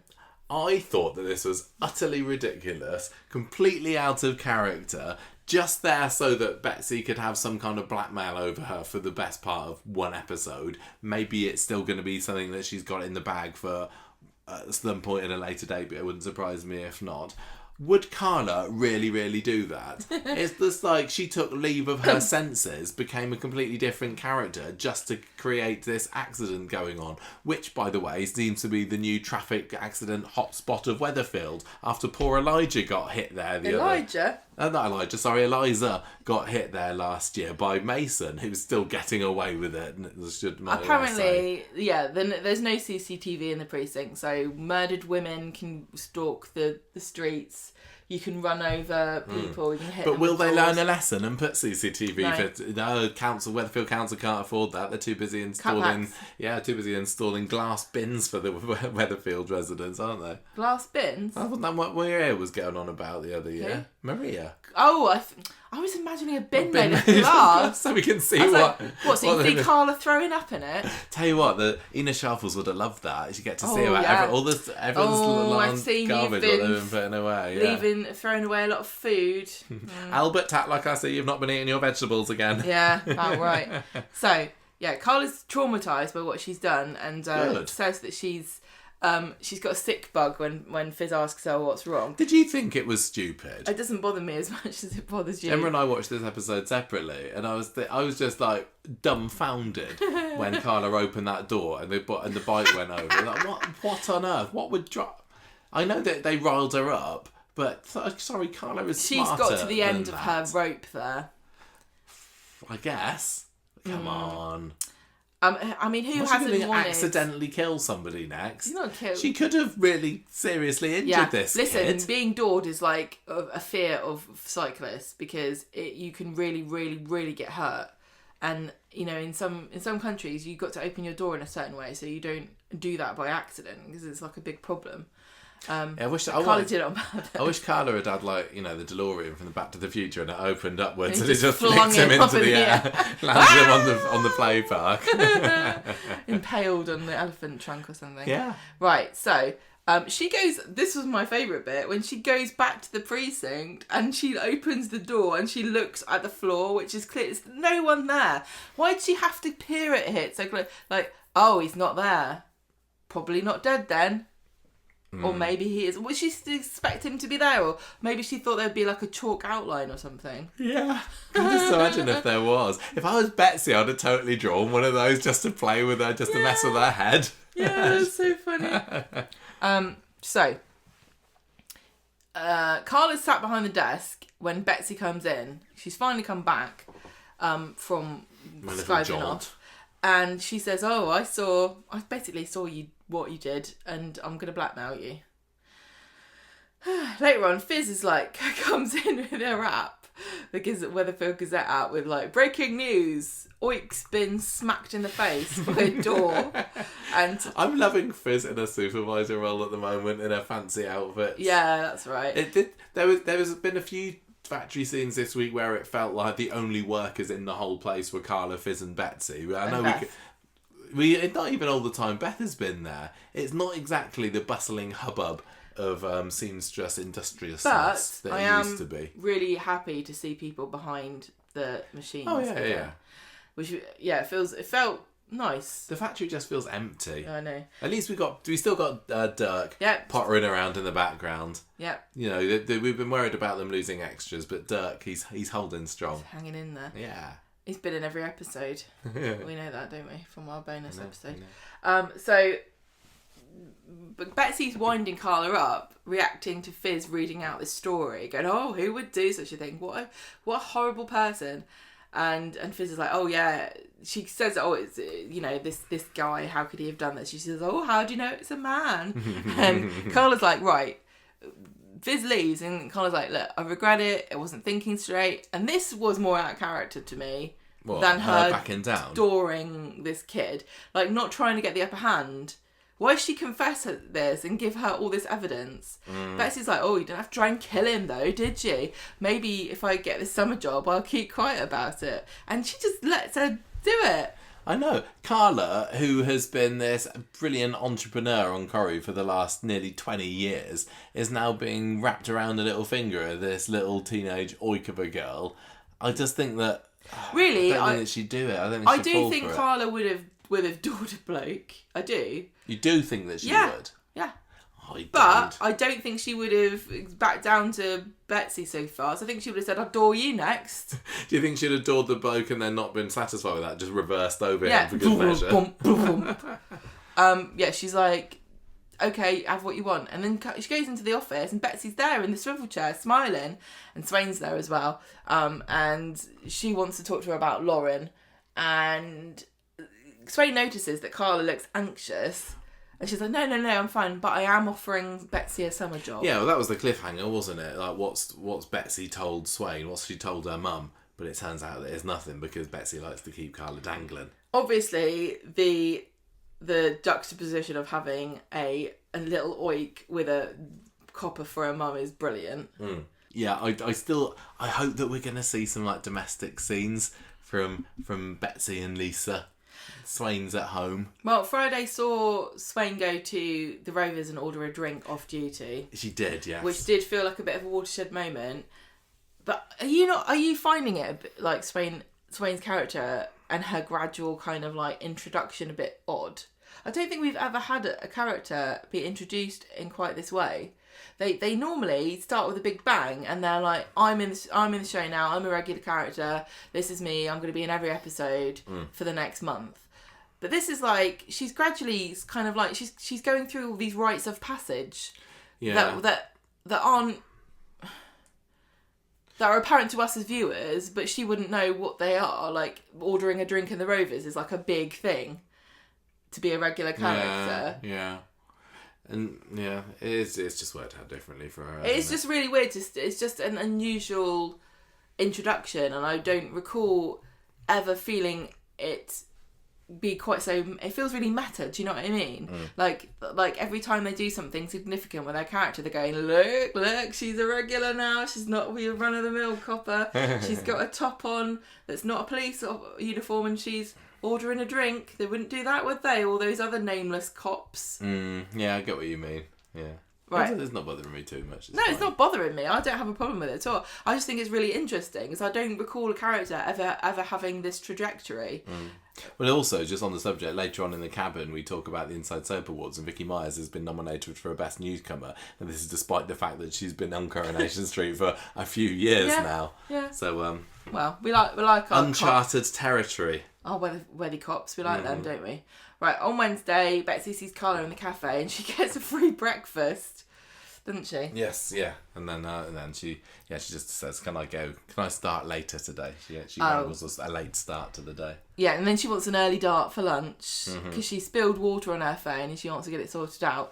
And she's like, "Oh yeah, you go, you can leave." Everyone's revolting, aren't they, about this? Well, Beth is especially revolting. Take of that what you will. And then Betsy, when Carla Beth's kind of saying, "Look, you're giving this work experience girl preferential treatment," and on the one hand, she's right, but also she's working for free. I know, I don't get this. She's working, like, when you have work experience, you're always really nice to the work experience kid, aren't you? Well, yeah, but there's also a little bit of, can you just get out from under my feet a little bit? Yeah. And so I don't think really Carla would be that fussed. I don't think Carla's work experience scheme is of any use. I'm sure the contract that Carla's going on at the moment doesn't include, well, we've got to account for the fact we're going to have a work experience girl. Anything, even a single pant that Betsy sews up while she's there is just a bonus for Carla, so it's not really the end of the world. Carla does warn Betsy to stop swinging the lead so much, and then Betsy tries to get her to buy her a new phone, and Beth's just fuming about this because Betsy's leaving and not coming back and so on. Yes. Betsy then goes to blackmail Joel. This is the car scene that we were talking about. She wants a phone and she gets ejected on the pavement when he goes to Warrington. Good job Carla didn't run her over, really. Swain Carla goes to see Swain in the police station and they have a chat, and Carla says, "Look, it's not really working, this Betsy being in the factory. She's taking liberties, she's threatening me." And then out of the blue, Betsy phones Swain. Where did she get this phone from? I thought her phone was broken. Saying, "Oh, I don't know where I am, help me, I'm lost," because she's been dumped out by Joel. Yeah, she was actually on the on that was where Seb was kicked. It's literally the road. If you walk forwards, you'll be at the police station. Yeah, it takes you about 10 seconds to walk from where Lauren was. You can see the police station from where she was. It was hilarious. And so Swain's worried. She rushes off to see her because just like being a teacher or a lawyer, being a police officer is kind of like a part-time gig where you work when you want to. You can leave at any time. You can do your own personal business during the day. You've got time to pick your kids up from being dumped out by a groomer. You've got time to kidnap girls and put them in your flat. You can do anything you want. Apparently Gable Street's got quite the reputation. So it's just shocking place to leave a child. So can't walk down Gable Street without being kicked to death. No, it's a bit of a hazard. Swain delivers Betsy to Rosamond Street. What on earth were you doing? It's very dangerous. Haven't you seen at Coronation Street a few years ago? That was an award-winning storyline. But before she can answer, she goes back to work, and Carla takes Betsy to the flat to have a go at her. And Betsy seems to be kind of, I thought she was backing down a little bit there, saying, "Look, I think, yeah, you're right, I did go a bit too far, it was a bit stupid." So it felt like Is that over? Don't know. What was the point of that episode? And to make Carla... She's found somebody new to blackmail by Friday, so Carla seems to be off the hook. I thought we were, by the end of the episode on Wednesday, starting to see a little bit more of... I don't... You know, it's fair enough having somebody come in and they're saying, oh, look at me, I'm such a troublemaker. And they've had this on Corrie time and time again. Character comes in What do you mean? and usually makes themselves a nuisance to a person who they're later going to be sharing a lot of scenes with. Yeah. But I thought that this would be like Betsy's revelation, like, okay, I've done my scallywag routine, now let's just make me a nice normal character. But seems not, because temptation is put in her path in the form of Beth and some very snazzy glasses. Oh, God, yeah. She got like a proper pair of horn rims, hasn't she? I saw that round her neck earlier and I was like, is that just a really strange necklace? I think we've seen her with those glasses before. They're brilliant. Yeah, she's got a really She rocks those fun glasses. fashion sense, Beth does. Yeah. She's like Janine Melnitz. She is. So Betsy sees Beth letting herself into the factory later. She follows her in and Beth is like hunched over the machine with a headlamp on. And Betsy confronts her and Beth like turns the strobe light on as kind of like an intimidation tactic. It doesn't work. And she's like, excuse me, I've got my own brand new storyline here. What do you want? Yeah. Well, Betsy knows what she's doing is... counterfeiting t-shirts. Yeah. But so then, like I said, there's a weird thing going on with the episode bridging, like the day bridging Wednesdays and Fridays. So... yeah, Friday starts partway through the same day, with Beth saying, no, I'm just doing work for Carla after hours. Betsy's like, I don't believe you. And so Beth says, I'm just sewing labels onto t-shirts to get a bit of money. And Betsy says, I want 50-50, go in 50-50. And you can tell she's young and inexperienced because you're supposed to blackmail them for money for free. But she does half the work. Get Beth doing all the work and still go for 50-50, otherwise you're going to dob her in. When she says, I want in 50-50, I'll do half the work and get half the money. That's generally the way things work, Yeah, that's just work. Yeah, so... and they're just going to be sewing extra t-shirts, so they will get extra profit here. Yeah, they're sewing labels of... yeah, to make brands things look fake. Real. They're sewing in all the mule faces, aren't they? Yeah, that's right. Who would pay £100 for a mule face t-shirt? You can get one for £5 from Kirk in the pub. So, Carla's off to Scarborough for a few days, and Beth and Betsy are just brilliant. I think that's brilliant because they can get on with the counterfeiting. And then we also get Swain, like I said, doing the rite of passage, getting herself a drink from the Rovers. And she finds out from Sean that Betsy, aka the new girl that he doesn't know she's related to, is getting a few people's backs up at the factory. Yes. I just love that even though she's off duty, Swain's still grilling people. I enjoyed the reminder that Sean has got 2 jobs at the moment. Yes. He's in 2 places at once. Not any better off than he was. How's your what are your thoughts on Betsy and Beth's new counterfeit operation? They make a good pair up? I like somebody matching Betsy's energy. I don't like people being blackmailed and being helpless, especially people like Carla. Yeah, I seem to mind Beth being blackmailed less than Carla, but that's maybe because I like Carla more than Beth. Yeah, but Beth isn't being blackmailed by the end of the week. She's like, yeah, we're partners in crime now, and that's much more interesting to me than Betsy going, oh, I saw you do this and I saw you do that. They're partners in crime, but Betsy's still very much, I've got something over you. They're not Bezzy mates by the end of the week. No, but Betsy even calls Beth boss at one point. She's cheeky with it, but she's certainly happy enough to let Beth, because I think she knows if they get caught, she can just blame Beth for everything. Yeah, that's true. And let's face it, they will get caught. They are going to get found out at some point in the near future. I'm just surprised it's taken us so long to get back to a counterfeiting storyline in the factory, because that's been a tried and tested story over the years for people. Yeah, I mean, best counterfeiting storyline in the factory was when Mike was doing all those knockoff Quebec goods. And I'm surprised that Steve didn't murder him. I know. And then Don Brennan burns down the factory thinking that he's doing one over Mike, but it turns out that he burns down all the evidence. It was great. Yeah, it was a great story. I don't think we're going to reach those heights quite in this story, but I'm glad for Beth that she's got a storyline at least, because she's been very much in the shadows recently. I mean, she was in the shadows for this, wasn't she? Yeah. But if you know what I mean, yeah, it could be all right. I still haven't decided where I'm sitting, which side of the fence I'm sitting with Betsy at the moment. She's definitely, I'd like to like her, and kind of I enjoyed her spunk when she's blackmailing Joel, but she's pushing it a little bit far and being a little bit irritating and a bit of a madam, and she does need to watch herself that she's not getting a bit too precocious, because she's getting my back up a little bit. What about you? She reminds me a little bit of Shona, where she comes in like, oh, I'm a scallywag. And then a few months in, we'll find the tragic reason. I mean, we know the tragic reason why she's a scallywag is because she's got a very troubled home life. And there's even a bit where Beth says something like, oh, your parents probably get fed up with you. And she, reacts badly because we know her mum has died. Yeah, I just don't generally... She did die, didn't she? And then and now Swain's got a new... And I can't remember if it's a wife or a girlfriend. I can't remember. And she doesn't get on with her... So she doesn't get on with her mum's new partner. It's very, normal story. The troubled, sort of naughty, annoying teenager trope does sometimes wind me up a bit, and I think I've enjoyed the likes of Amy and Ardy and Asher growing up, because they generally avoided just being arses as they were teenagers.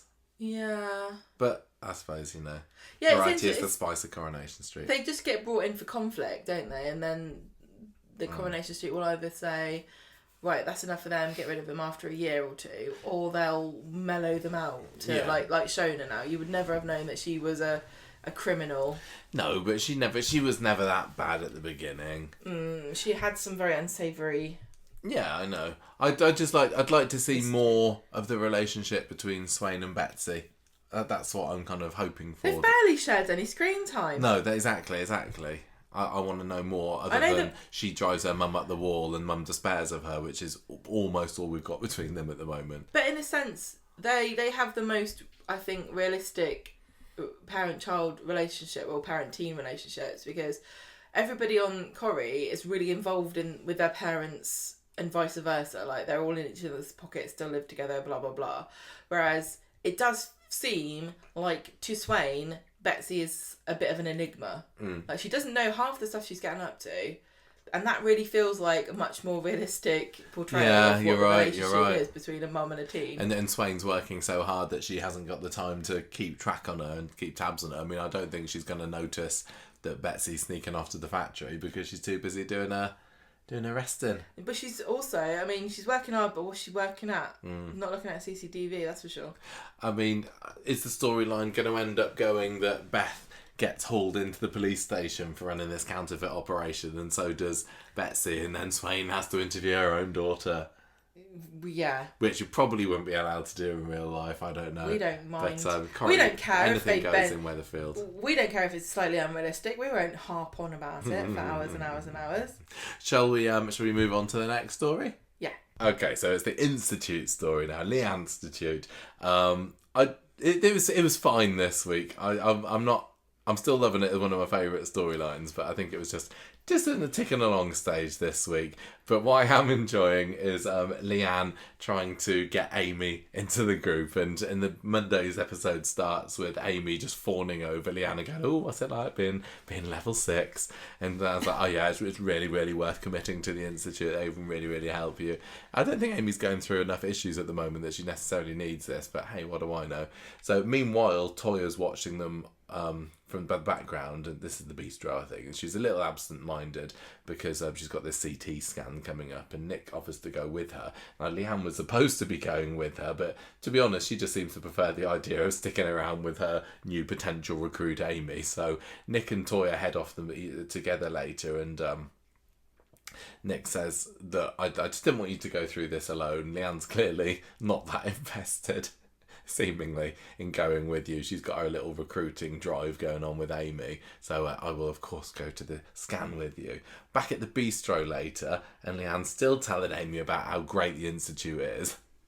And this is when we had the AI Ollie scene. This was great, wasn't it? Because Amy brings up Deirdre's money and like, oh, when I turned 18, I inherited, what is it, 40 grand, 20 grand? I can't remember from Granny Deirdre. And this is kind of educational, isn't it? And that's what Deirdre wanted.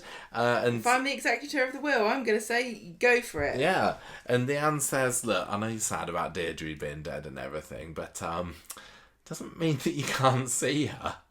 And this is when she brings out her little phone version of AI Ollie. She's got it on all the devices. Do you think she's got like a little Ollie on her watch? And going, come on, mummy, do 10,000 steps. Oh, I don't know why she doesn't just go the whole hog and get a pair of smart like contact lenses or something. Yeah. So she's always got AI Ollie walking alongside her. Yeah, have an iPad with him on. So it does seem follows her around on a Roomba. She should just get a hologram. Yeah. It can be called an Ollygram. One thing that was quite funny was that Leanne did try to do a half-hearted Deirdre attempt and then immediately regretted it and looked really awkward. I can't remember now, but just Jane Danson's acting in that scene where she like does a tiny mini, what would Deirdre say, or something like that, and then she kind of like goes, I shouldn't have said that maybe. And she looks really awkward. And then she kind of looks at Amy to see what the reaction is going to be. But she should have been more worried about the reaction to Ollie. Because Amy did not like it. Yeah, she literally brings Ollie out of her pocket, doesn't she? And she's like, look, I've got your sister here for you, Ollie. Say hello. And Ollie's like, hello, mummy. Amy freaks the hell out, as you would, and dashes out the bistro in disgust at seeing this computer-generated half-brother. That's gonna. What's that gonna do to your mind? Seeing that, it's bad enough. Like Nick and Toya, seeing that Leanne is, but Toya's related to this boy. She's grieved him. She's buried Amy. She's buried her brother, and now she sees this monstrosity on her phone. I'm trying to imagine, like it's funny. Like the AI Ollie stuff is funny, but if I imagine someone that I knew being dead and then somebody going, don't worry about it, here they are on the phone, I think I would be... Would you really? Super shocked. What do you think? Oh, what? What do you think I was going to say? You would be what? Interested in... Why did you say, would you really? What did you think I thought you were going to say you'd be maybe interested in having an AI version of that person. I would be outraged and kind of sickened. Yeah. Yeah, totally. Everybody would. Like if we went to go see your dad and he was like, here's your mum, look. I'd be like, I'm going.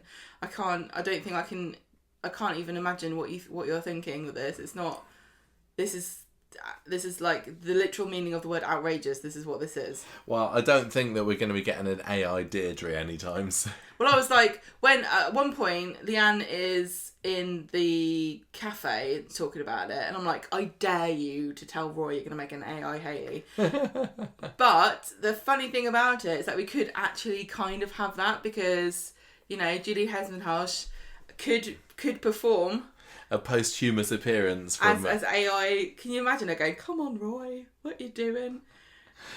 Shave that face of yours, Roy, you scruff bag. Pull your socks up, Roy, come on. The thing that I didn't get throughout the whole of this is why on earth didn't Amy go over to Steve and say that batty old woman in the bistro has made an AI version of your son, go and sort her out. I think you would say something to your dad. Amy would 100% go and tell Steve about this. But Simon Gregson's not in this week's episode, so we can't have that. But with how Steve is at the moment, I can't imagine the conversation or the scene with Leanne and him. I just can't imagine how that would go. I just think it would be bad. Yeah, you're right. It would. I can imagine Steve going there. What the flippin' hell do you think you're flippin' doing, Leanne? Making an AI Ollie? Oh, that looks quite good actually. No, Steve, don't. Yeah. You're right. But.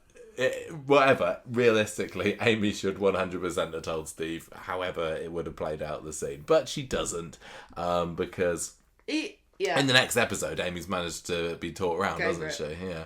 So Toya walks in on Nick and Leanne worrying about her on Wednesday's episode, and she's like, I just want to get on with my work, don't worry about me. So Rowan comes in and tells Leanne he's not heard back from Amy. She seemed so keen yesterday and everything, and Leanne has to tell her about that she wasn't really that into her AI dead brother.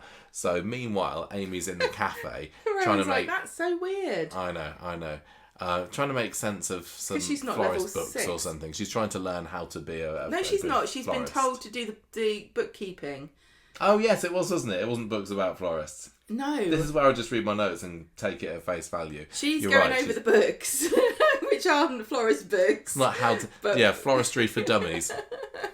That's what I am as well. Oh, they go stem side down. I've been putting their head in first. That's why I've been going wrong. So Leanne goes to the florist later. That was a bit of a pointless scene, I Not think. really, because she's saying, the Institute's all business stuff and it'll help you and etc. etc. Oh, yeah, you're right. But you need that expertise. Yeah, Leanne finds Amy in the florist later and says, look, maybe AI Ollie's not for you. Don't let it put you off the Institute, though. We've got loads of crazy stuff going on here. Yeah. What about There's different ways that it can help you. If you don't like AI dead relatives, what about the shame circle? Yeah, you'd love that, Amy. Amy shaming. So Amy's like, okay, fine. I'm back on the Institute. Bandwagon, train, exactly. The tram, the Institute tram, exactly. So we had then we had Toya having a bit of a collapse with her abdominal pains, and Nick's the one to help her. Leanne's not interested. She's just completely unaware of any of this that's going on because she's too busy caught up in all things Institute, which include at this point meeting up with Rowan in the cafe. Clearly the usual Institute cafe is out of order at the moment or something, I don't know. But anyway, Amy signed up, hooray! And they're actually, Rowan says, thinking of setting up a new resource centre. And Leanne, you know what, I think you would be great to work there. No, mate, wait. Leanne, maybe you could be an investor. Maybe you could give me £40,000 and we can set up a new resource centre. And Leanne's fairly tempted by this. I got really confused by this because I was not paying attention. And I just saw... I knew that he was saying, come and work at the resource centre. And she said, I can't because I've got another job. And then next thing I see is the subtitles where it says, £40,000. And she kind of looked a bit worried. And I'm thinking, she's sniffing at a wage of 40 grand as extra second job on the side. No. I'd be beating him to death for that job. No, he's trying to fleece her. For 40 grand, she's got to put the money in. Yeah, and she hops off to the bank to try and get it all sorted. Skips back home to tell Nick the good news that she's just got these magic beans, basically. And but he says, Nick's like, no, I'm putting my foot down here. You are not doing that. It's our money. You should be concentrating on Toya at the moment, on your bike, missus. So Toya, Leanne is suitably shamed by this and goes and sort of backs down. So she goes to the pub later to find Rowan with Amy toasting joining the Institute, and Leanne says, look, sorry Rowan, I'm not going to be able to invest. And he straight away knows that it's Nick who didn't want to sign up, and it's like, yeah, but we both think it, we're both on the same page here. But Rowan says, well, maybe I can change his mind. This is all about your happiness after all. Maybe he also kind of plants the idea that maybe she's outgrown Nick as well, doesn't it? Well, he's always jealous of you and your success. Yeah, I don't think they go any further with that on Friday, but the seed is sown there. Well, he says, I think someone should show him what he's got to lose. Yeah. So Friday's episode, this was... this is point... What? Friday's episode was teach Coronation Street viewers about reverse image search and scheduling emails. It was. It did feel a bit like a PSA for 1990s. Have you heard of the World Wide Web? If your Microsoft system is down, turn it on and off again 15 times. So I felt it was a somewhat pointless scene, Sam telling Toya and Leanne how to reverse image search something, because I would have thought that probably both of them would know how to do that already. I don't know. It's not an uncommon thing to do, but I don't think everybody knows about this. And I also think, even if you did know about it, I don't think that would be your first idea. Maybe the idea was just it puts it in Toya's head so that later on that she can pinch Rowan's wallet, and maybe she wouldn't have Why thought couldn't about she just it if have it taken hadn't a been photo floating of around him, in her or just mind. found a photo? This doesn't really make any sense, because the only difference was that he had different hair. And it seemed as though they used his driver's license photo for the mugshot on the article that she finds. And the other thing about it too is that actually it's very limited what it does with searching for faces for, I believe, privacy. Oh, okay. Well, never mind. Not in Weatherfield. Because I'm just saying this because I tried to do it with the picture that they used to see where they'd gotten it from, and it just said no, there's no matches. Couldn't find it. So I don't think that Luke is real. He's fake. So Rowan goes to see Nick in the bistro later and tells him, look, this new resource centre, I promise you, it's mega important to Leanne. It's what she wants. It's going to make her happy. Maybe you'd be relieving your guilty conscience about something. And Nick knows that there is more blackmail going on here. So join the club, Nick. You're being extorted here. So later on, have support group. Yeah, later on they come out of the office. Leanne's there, very pleased to hear that Nick's saying he is interested in learning more about this resource centre and investing in it. And Toya's just sitting there going, "What the hell am I hearing here?" Do you remember watching Starship Troopers? Not really. It's really. I'm sure lots of people know what this film is, but it's a parody film of like a war film against aliens. It's like a science fiction film. Yeah. But they've got all these parodies of like propaganda all the way through. And one of the things that they do, they have these little clips of videos, like informational videos from the government. And at the end of them, they always say, "Would you like to know more?" And every time, I always feel like that's what I'm getting from Rowan. Like this propaganda video where at the end he's like, "Would you like to know more?" Yeah. So we have this meeting the next day with Nick, Rowan, Leanne, all talking about the resource centre. But while they're distracted, Toya goes through Rowan's stuff and grabs his driving licence out of his wallet. So Nick's left alone with Rowan later and says, "Look, fine, I'll invest." He knows that he's not really got any choice here because Rowan doesn't know the full story, does he? He's only got the picture of the kiss. Yeah. Let alone all the bonking that went on afterwards. How did it end up like Although they were so kind of unthoughtful. What's the word? Yeah. They're sort of careless about smogging up against the window. I'm surprised they didn't, do the rest of it up against the window as well. Have I? Yeah. Maybe. We've all thought it. So Toya's got his card. She goes home. His photo. His photo card. Hang on, no. What Nick says, "Oh, I can only give you 20 grand." Yeah. Rowan says, "I want more than that," and he says, "Well, you're gonna have what you can get." Yeah. And then Leanne comes back, and everyone's like, "Hooray!" So Toya manages to reverse image search Rowan's driving license and found that there's a little bit of a untold history about him. He's not even called Rowan. He's called Luke Salter, and he's a criminal. Do you want to just get up? You took a picture. Now we went back and rewatched this, but afterwards. And if anyone else has done this. Did you get a hint of AI writing about it? Because there are bits of this text that to me scream this article was ChatGPT'd. And Michael, I guess why not? It wasn't ChatGPT. Why? It was AI Ollie. Yeah, they got AI Ollie to type out this. He does all sorts. He comforts the grieving mums. He knocks up articles for you. This is a very good use of AI. I don't know whether... some of the phrasing really sounds like ChatGPT came up with it. But this was Theresa Miles of Manchester News. Luke Salter, of no fixed address, has been sentenced to 5 years in prison after pleading guilty to aggravated burglary and assault.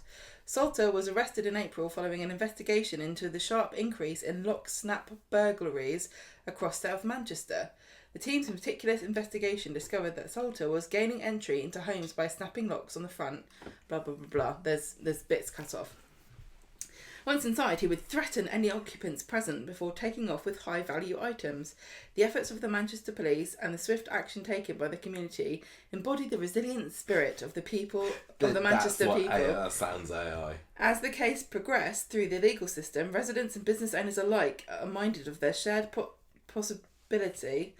blah blah blah times of adversity. As the community rallies around each other in the aftermath of the break-ins, there is a renewed sense of unity and determination to prevent similar incidents in the future. The successful identification and arrest of the burglar, Luke Salter not only brings a measure of justice to the victims, but also serves as a deterrent to potential criminals lurking in the shadows. So there we go. Etc. He's a wrong un. Luke Salter, more like Luke Assalter, am I right? You're right. So more like, look at me, I'm still handsome, even with my hair in a different way. Also like his cunning disguise, which is basically he just has different hair. Yeah, grow my hair out and nobody recognise me. I just imagine the production department saying to sorry, I've forgotten his name. Emery's Cooper going, have you got any sultry, sexy mugshot pictures of you? And he's like, yeah. Yes. What kind of hair do you Let want me to get have? out the ring binder. I call it the lookbook. Yeah. Do you reckon? The Luke book. The Luke book. So Toya thinks that she's onto something here because when Leanne comes back, isn't it? Yeah. She reveals to her, look what I found about your precious Rowan. He's actually a master criminal. We don't get to see any reaction from. Leanne's like, huh? Yeah. She looks shocked and she looks at the laptop, but like you say, I don't feel as though this is gonna change her mind at all. No.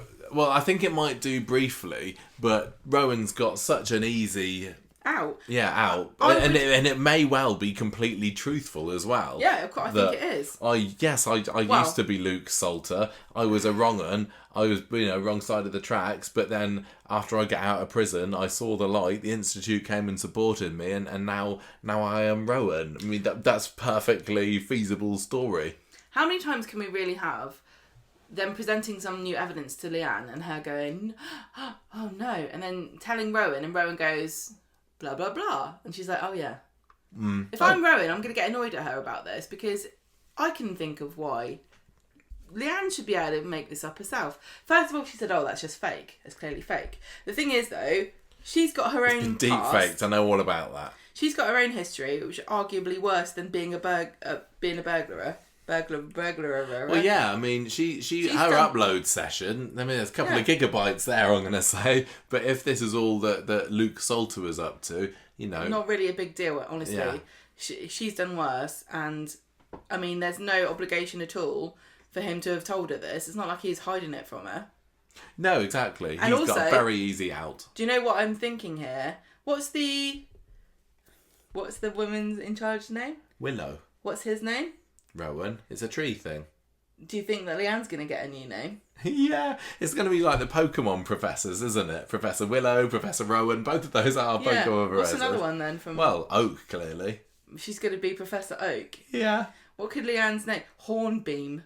Professor Hornbeam. Yeah, that was my mum's class name when she was a teacher. Yeah, well, Leanne, it was, it fits in well with her sexy past, isn't it? The fact that she had the horn. Hornbeam. That's what if I was making a rival for Ovid's, I would call it Hornbeam. Because you're beaming your horn into other people's mobile I think phones. that she should be Pine because she's always pining after Ollie. Aww. Anyway. Do you not think it's really clear that she's going to get a different name? Oh, I really hope so, because there's only so much. As much as I love, you've upgraded to level 7 or whatever, there's only so many times you can get that. But if she gets presented with a new tree-like It's got name, to be a first name, though. It can't be Oak, it can't be Hornbeam, it can't be Pine. It's got to be a first name that's also a tree. Because Rowan and Willow are both first names, aren't they? Ash? Yeah, Ash is a good one. I can't think of any other... I'm not so good with tree names. No. You Holly? Oh yeah, Holly. Maybe. Aspen. Fern. Oh yeah, Fern. Maybe Fern. Maybe Evil Twin Fern is part of the Institute. Hazel. Oh, there we go. There's loads. Yeah. We'll just that should let be her so good. What level do you get a tree name? I think that's something big. I'm going to say level 10. It's got to be a round number. I just kind of really... I hope that does happen, and I hope that nobody takes it seriously and everyone's laughing at her. And she's got a kind of a dumb tree name, and she keeps trying to insist on everybody calling her dumb tree name instead of Leanne, and people aren't. I've just got a horrible feeling that the story's not going to be running for much longer. No, I agree. And this means nothing. You can't read anything into this because sometimes actors and stories go on a break, but Emery's is back over across the pond at the moment, isn't he? He was doing a fun run in somewhere in England in the Cotswolds not that long ago. A topless run, wasn't he? No, he's back in America at the moment. I think he goes back and forward. So I'm really hoping that he's just on a break. No, I think he goes back and forward all the time. I think he's an international jet-setting actor / cult leader. I don't know. But anyway, lots of fun at the Institute. What do we have going on with Kit / Browns this week? The Kit Browns. Well, Monday, Kit comes and talks to Kirk in the cafe. He's trying to talk to him about Craig. And Craig's like, Kirk's like, oh yeah, he does keep himself to himself. He's a good guy. He's not as good as Roy.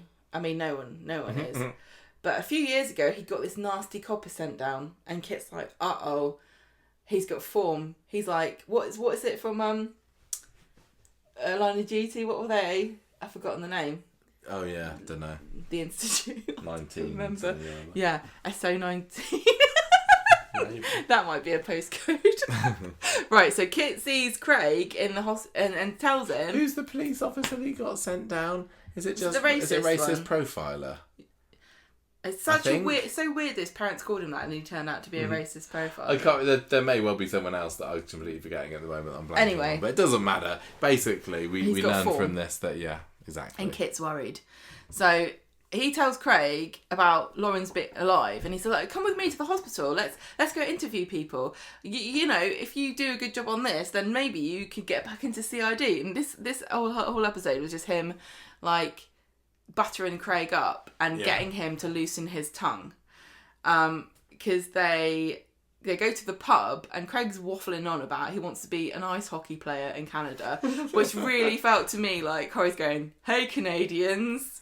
Hey? Yeah. Do you remember when we really screwed up Canada Day? We know that you guys like ice hockey. So he's waffling on about that.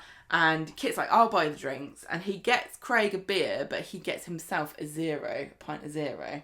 And he also orders it in such a way that he is indicating to Stacey, by the way, behind the bar, that he doesn't want her to let on that he's drinking alcohol-free beer.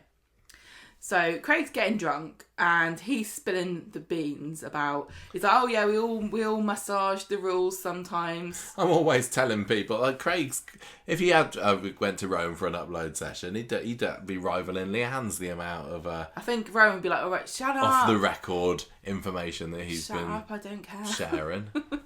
So he says, yeah, because Kit's saying, "Oh, we all, we massage the rules, blah blah blah." And Craig says, "Oh, I like that. Yeah, massage the rules. I did that once." And he talks about the time with Ted where he covered up a death because his girlfriend was driving the car. Yeah. And it's a long time ago and I've split up anyway.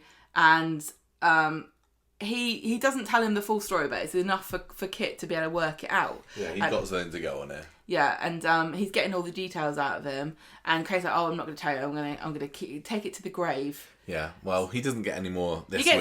He gets clues. He knows it was someone he was dating, and they've moved away. Yeah. So that's enough to get on with. So why does he need this information? Is it just so he's got him?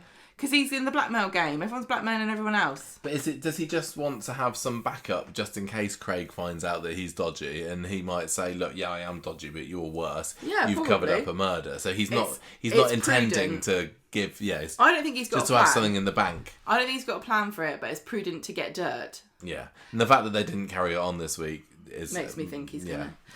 He's got that info now.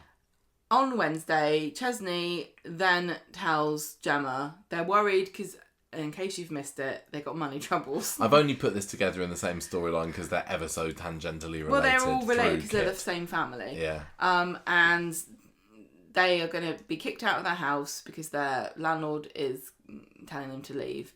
And so they need somewhere to stay, but unfortunately, they're a massive family and houses that size don't come easily, and certainly not around there. The big mansion they're living in right now, it's hard to find another the same. So Chesney's like, "Oh, I think we're gonna end up in emergency housing." And Gemma's like, "Look, we're a team. As long as we're together, that's all that matters." Yeah. Then Brian overhears them talking in the pub and says, one of my customers is having to leave.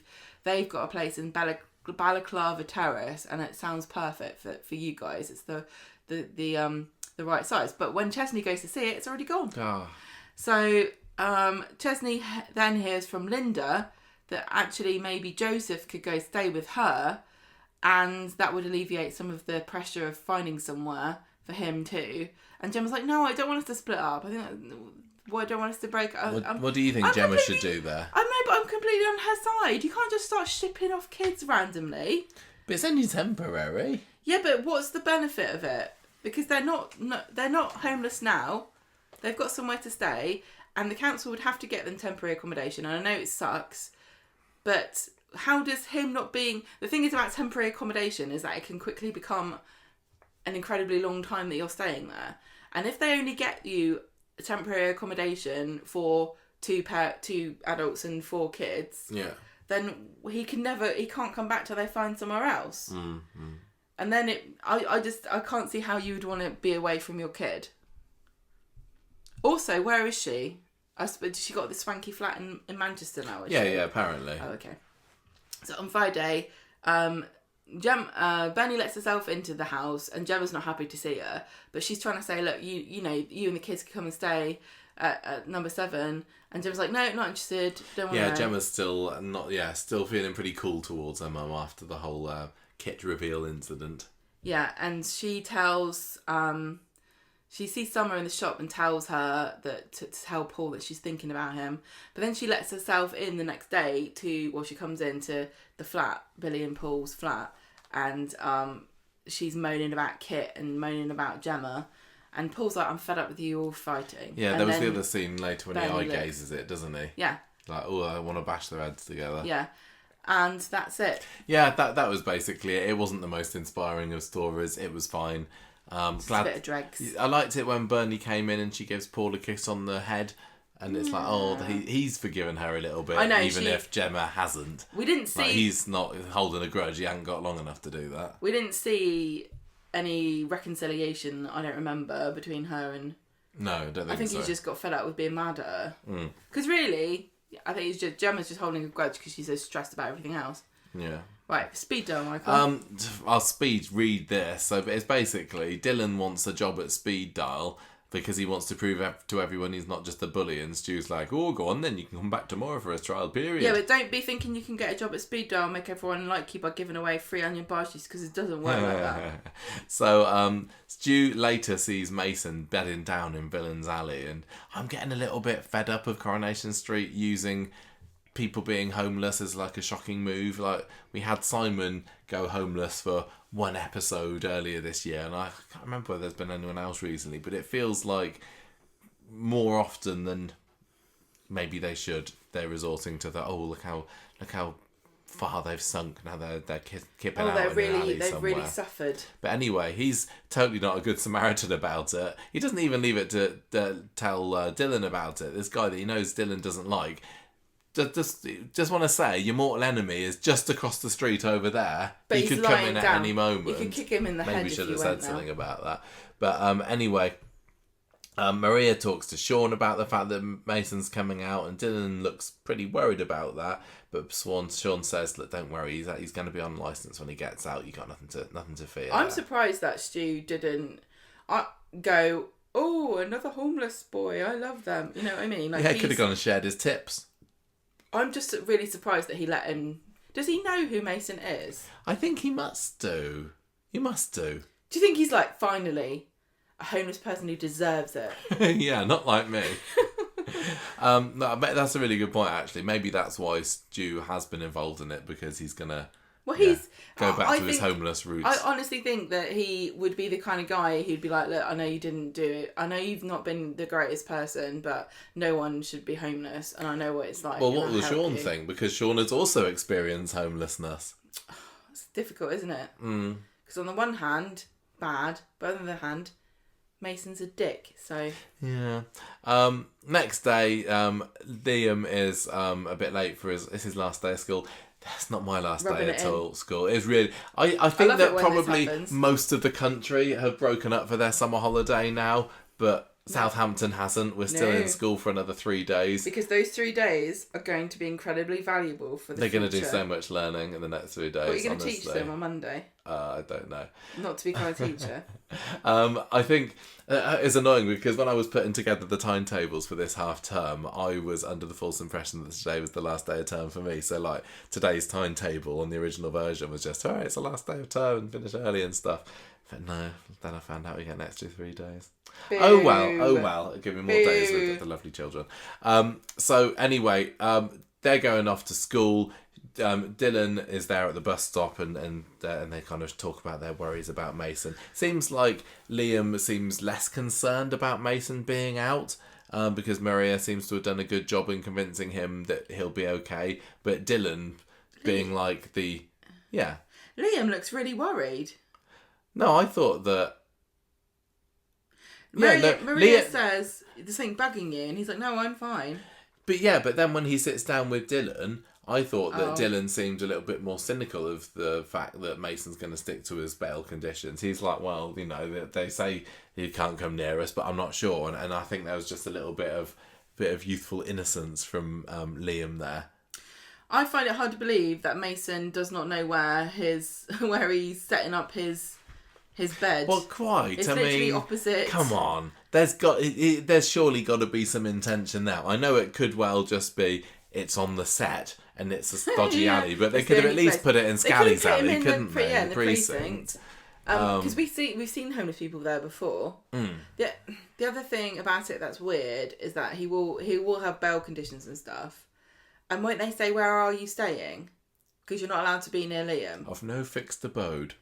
Do they not? I guess people don't really care in this country, Well, it'd be nice to imagine that if somebody was a young person who'd just been in prison and their parole officer was like, where are you staying? And they were like, I'm homeless. It'd be nice to imagine they'd say, oh dear, well, we'll have to sort that out, won't we? And not go, well, I hope you got a good pillow. Do you think that Mason will have learnt his lesson in his couple of months behind bars? Is he going to turn up a reformed character but nobody believes him, or is he going to be back to his old ways? Maybe our nice new government will sort that out at some point. What do you reckon? What? I don't know. About people being homeless. What's that got to do with whether Mason's going to have learnt a lesson about not to be a bully? Thought. You just started asking me another question. Sorry. This is why you don't interview me for the podcast. Yeah. Because I just start shouting at you and telling you're asking me the wrong questions. Not flippant. I think Mason's still a villain because he is too good to reform, I think. Yeah, I think that he's going to be a villain for a bit and then he's going to get his ultimate comeuppance. I just don't know how villainous you can really be from a sleeping bag. Yeah, that's very true. And you got to carry it with you, or do you just kind of hop along in it? Like a big sack race. Scooch along like a caterpillar. Yeah. Anyway, it turns out that Dylan didn't turn up to his trial period shift at Speed Dial. He's shirking. So it's kind of left off. Shirk experience. He's learnt it from Betsy. It's kind of left in a bit of a mystery of where did Dylan go then. But he forgot to tell him. He's gone somewhere. I just thought he was scared and he wasn't coming to work. Well, that's what they said, but maybe there's more. I don't know. So anyway, that's this week's Coronation Street, and like I said at the start, it was okay. You didn't like it. I did enjoy chatting with you. We had some fun times this last couple of hours. Like it more, I think, sometimes. What, when I don't like it? No, like when we talk about it. Oh yeah, definitely. I'm still not going to forgive them. I think that they've just gone, no more questions about the Lauren stuff. I don't know. And yeah, maybe in real life you wouldn't see her. Maybe that's true. I can certainly believe that people slip through the cracks, but yeah, I'm not going to let that go. Sorry. So what you get? What's your score for the week? I'm still loving it. I love Joel. I love the fact we got the wedding date.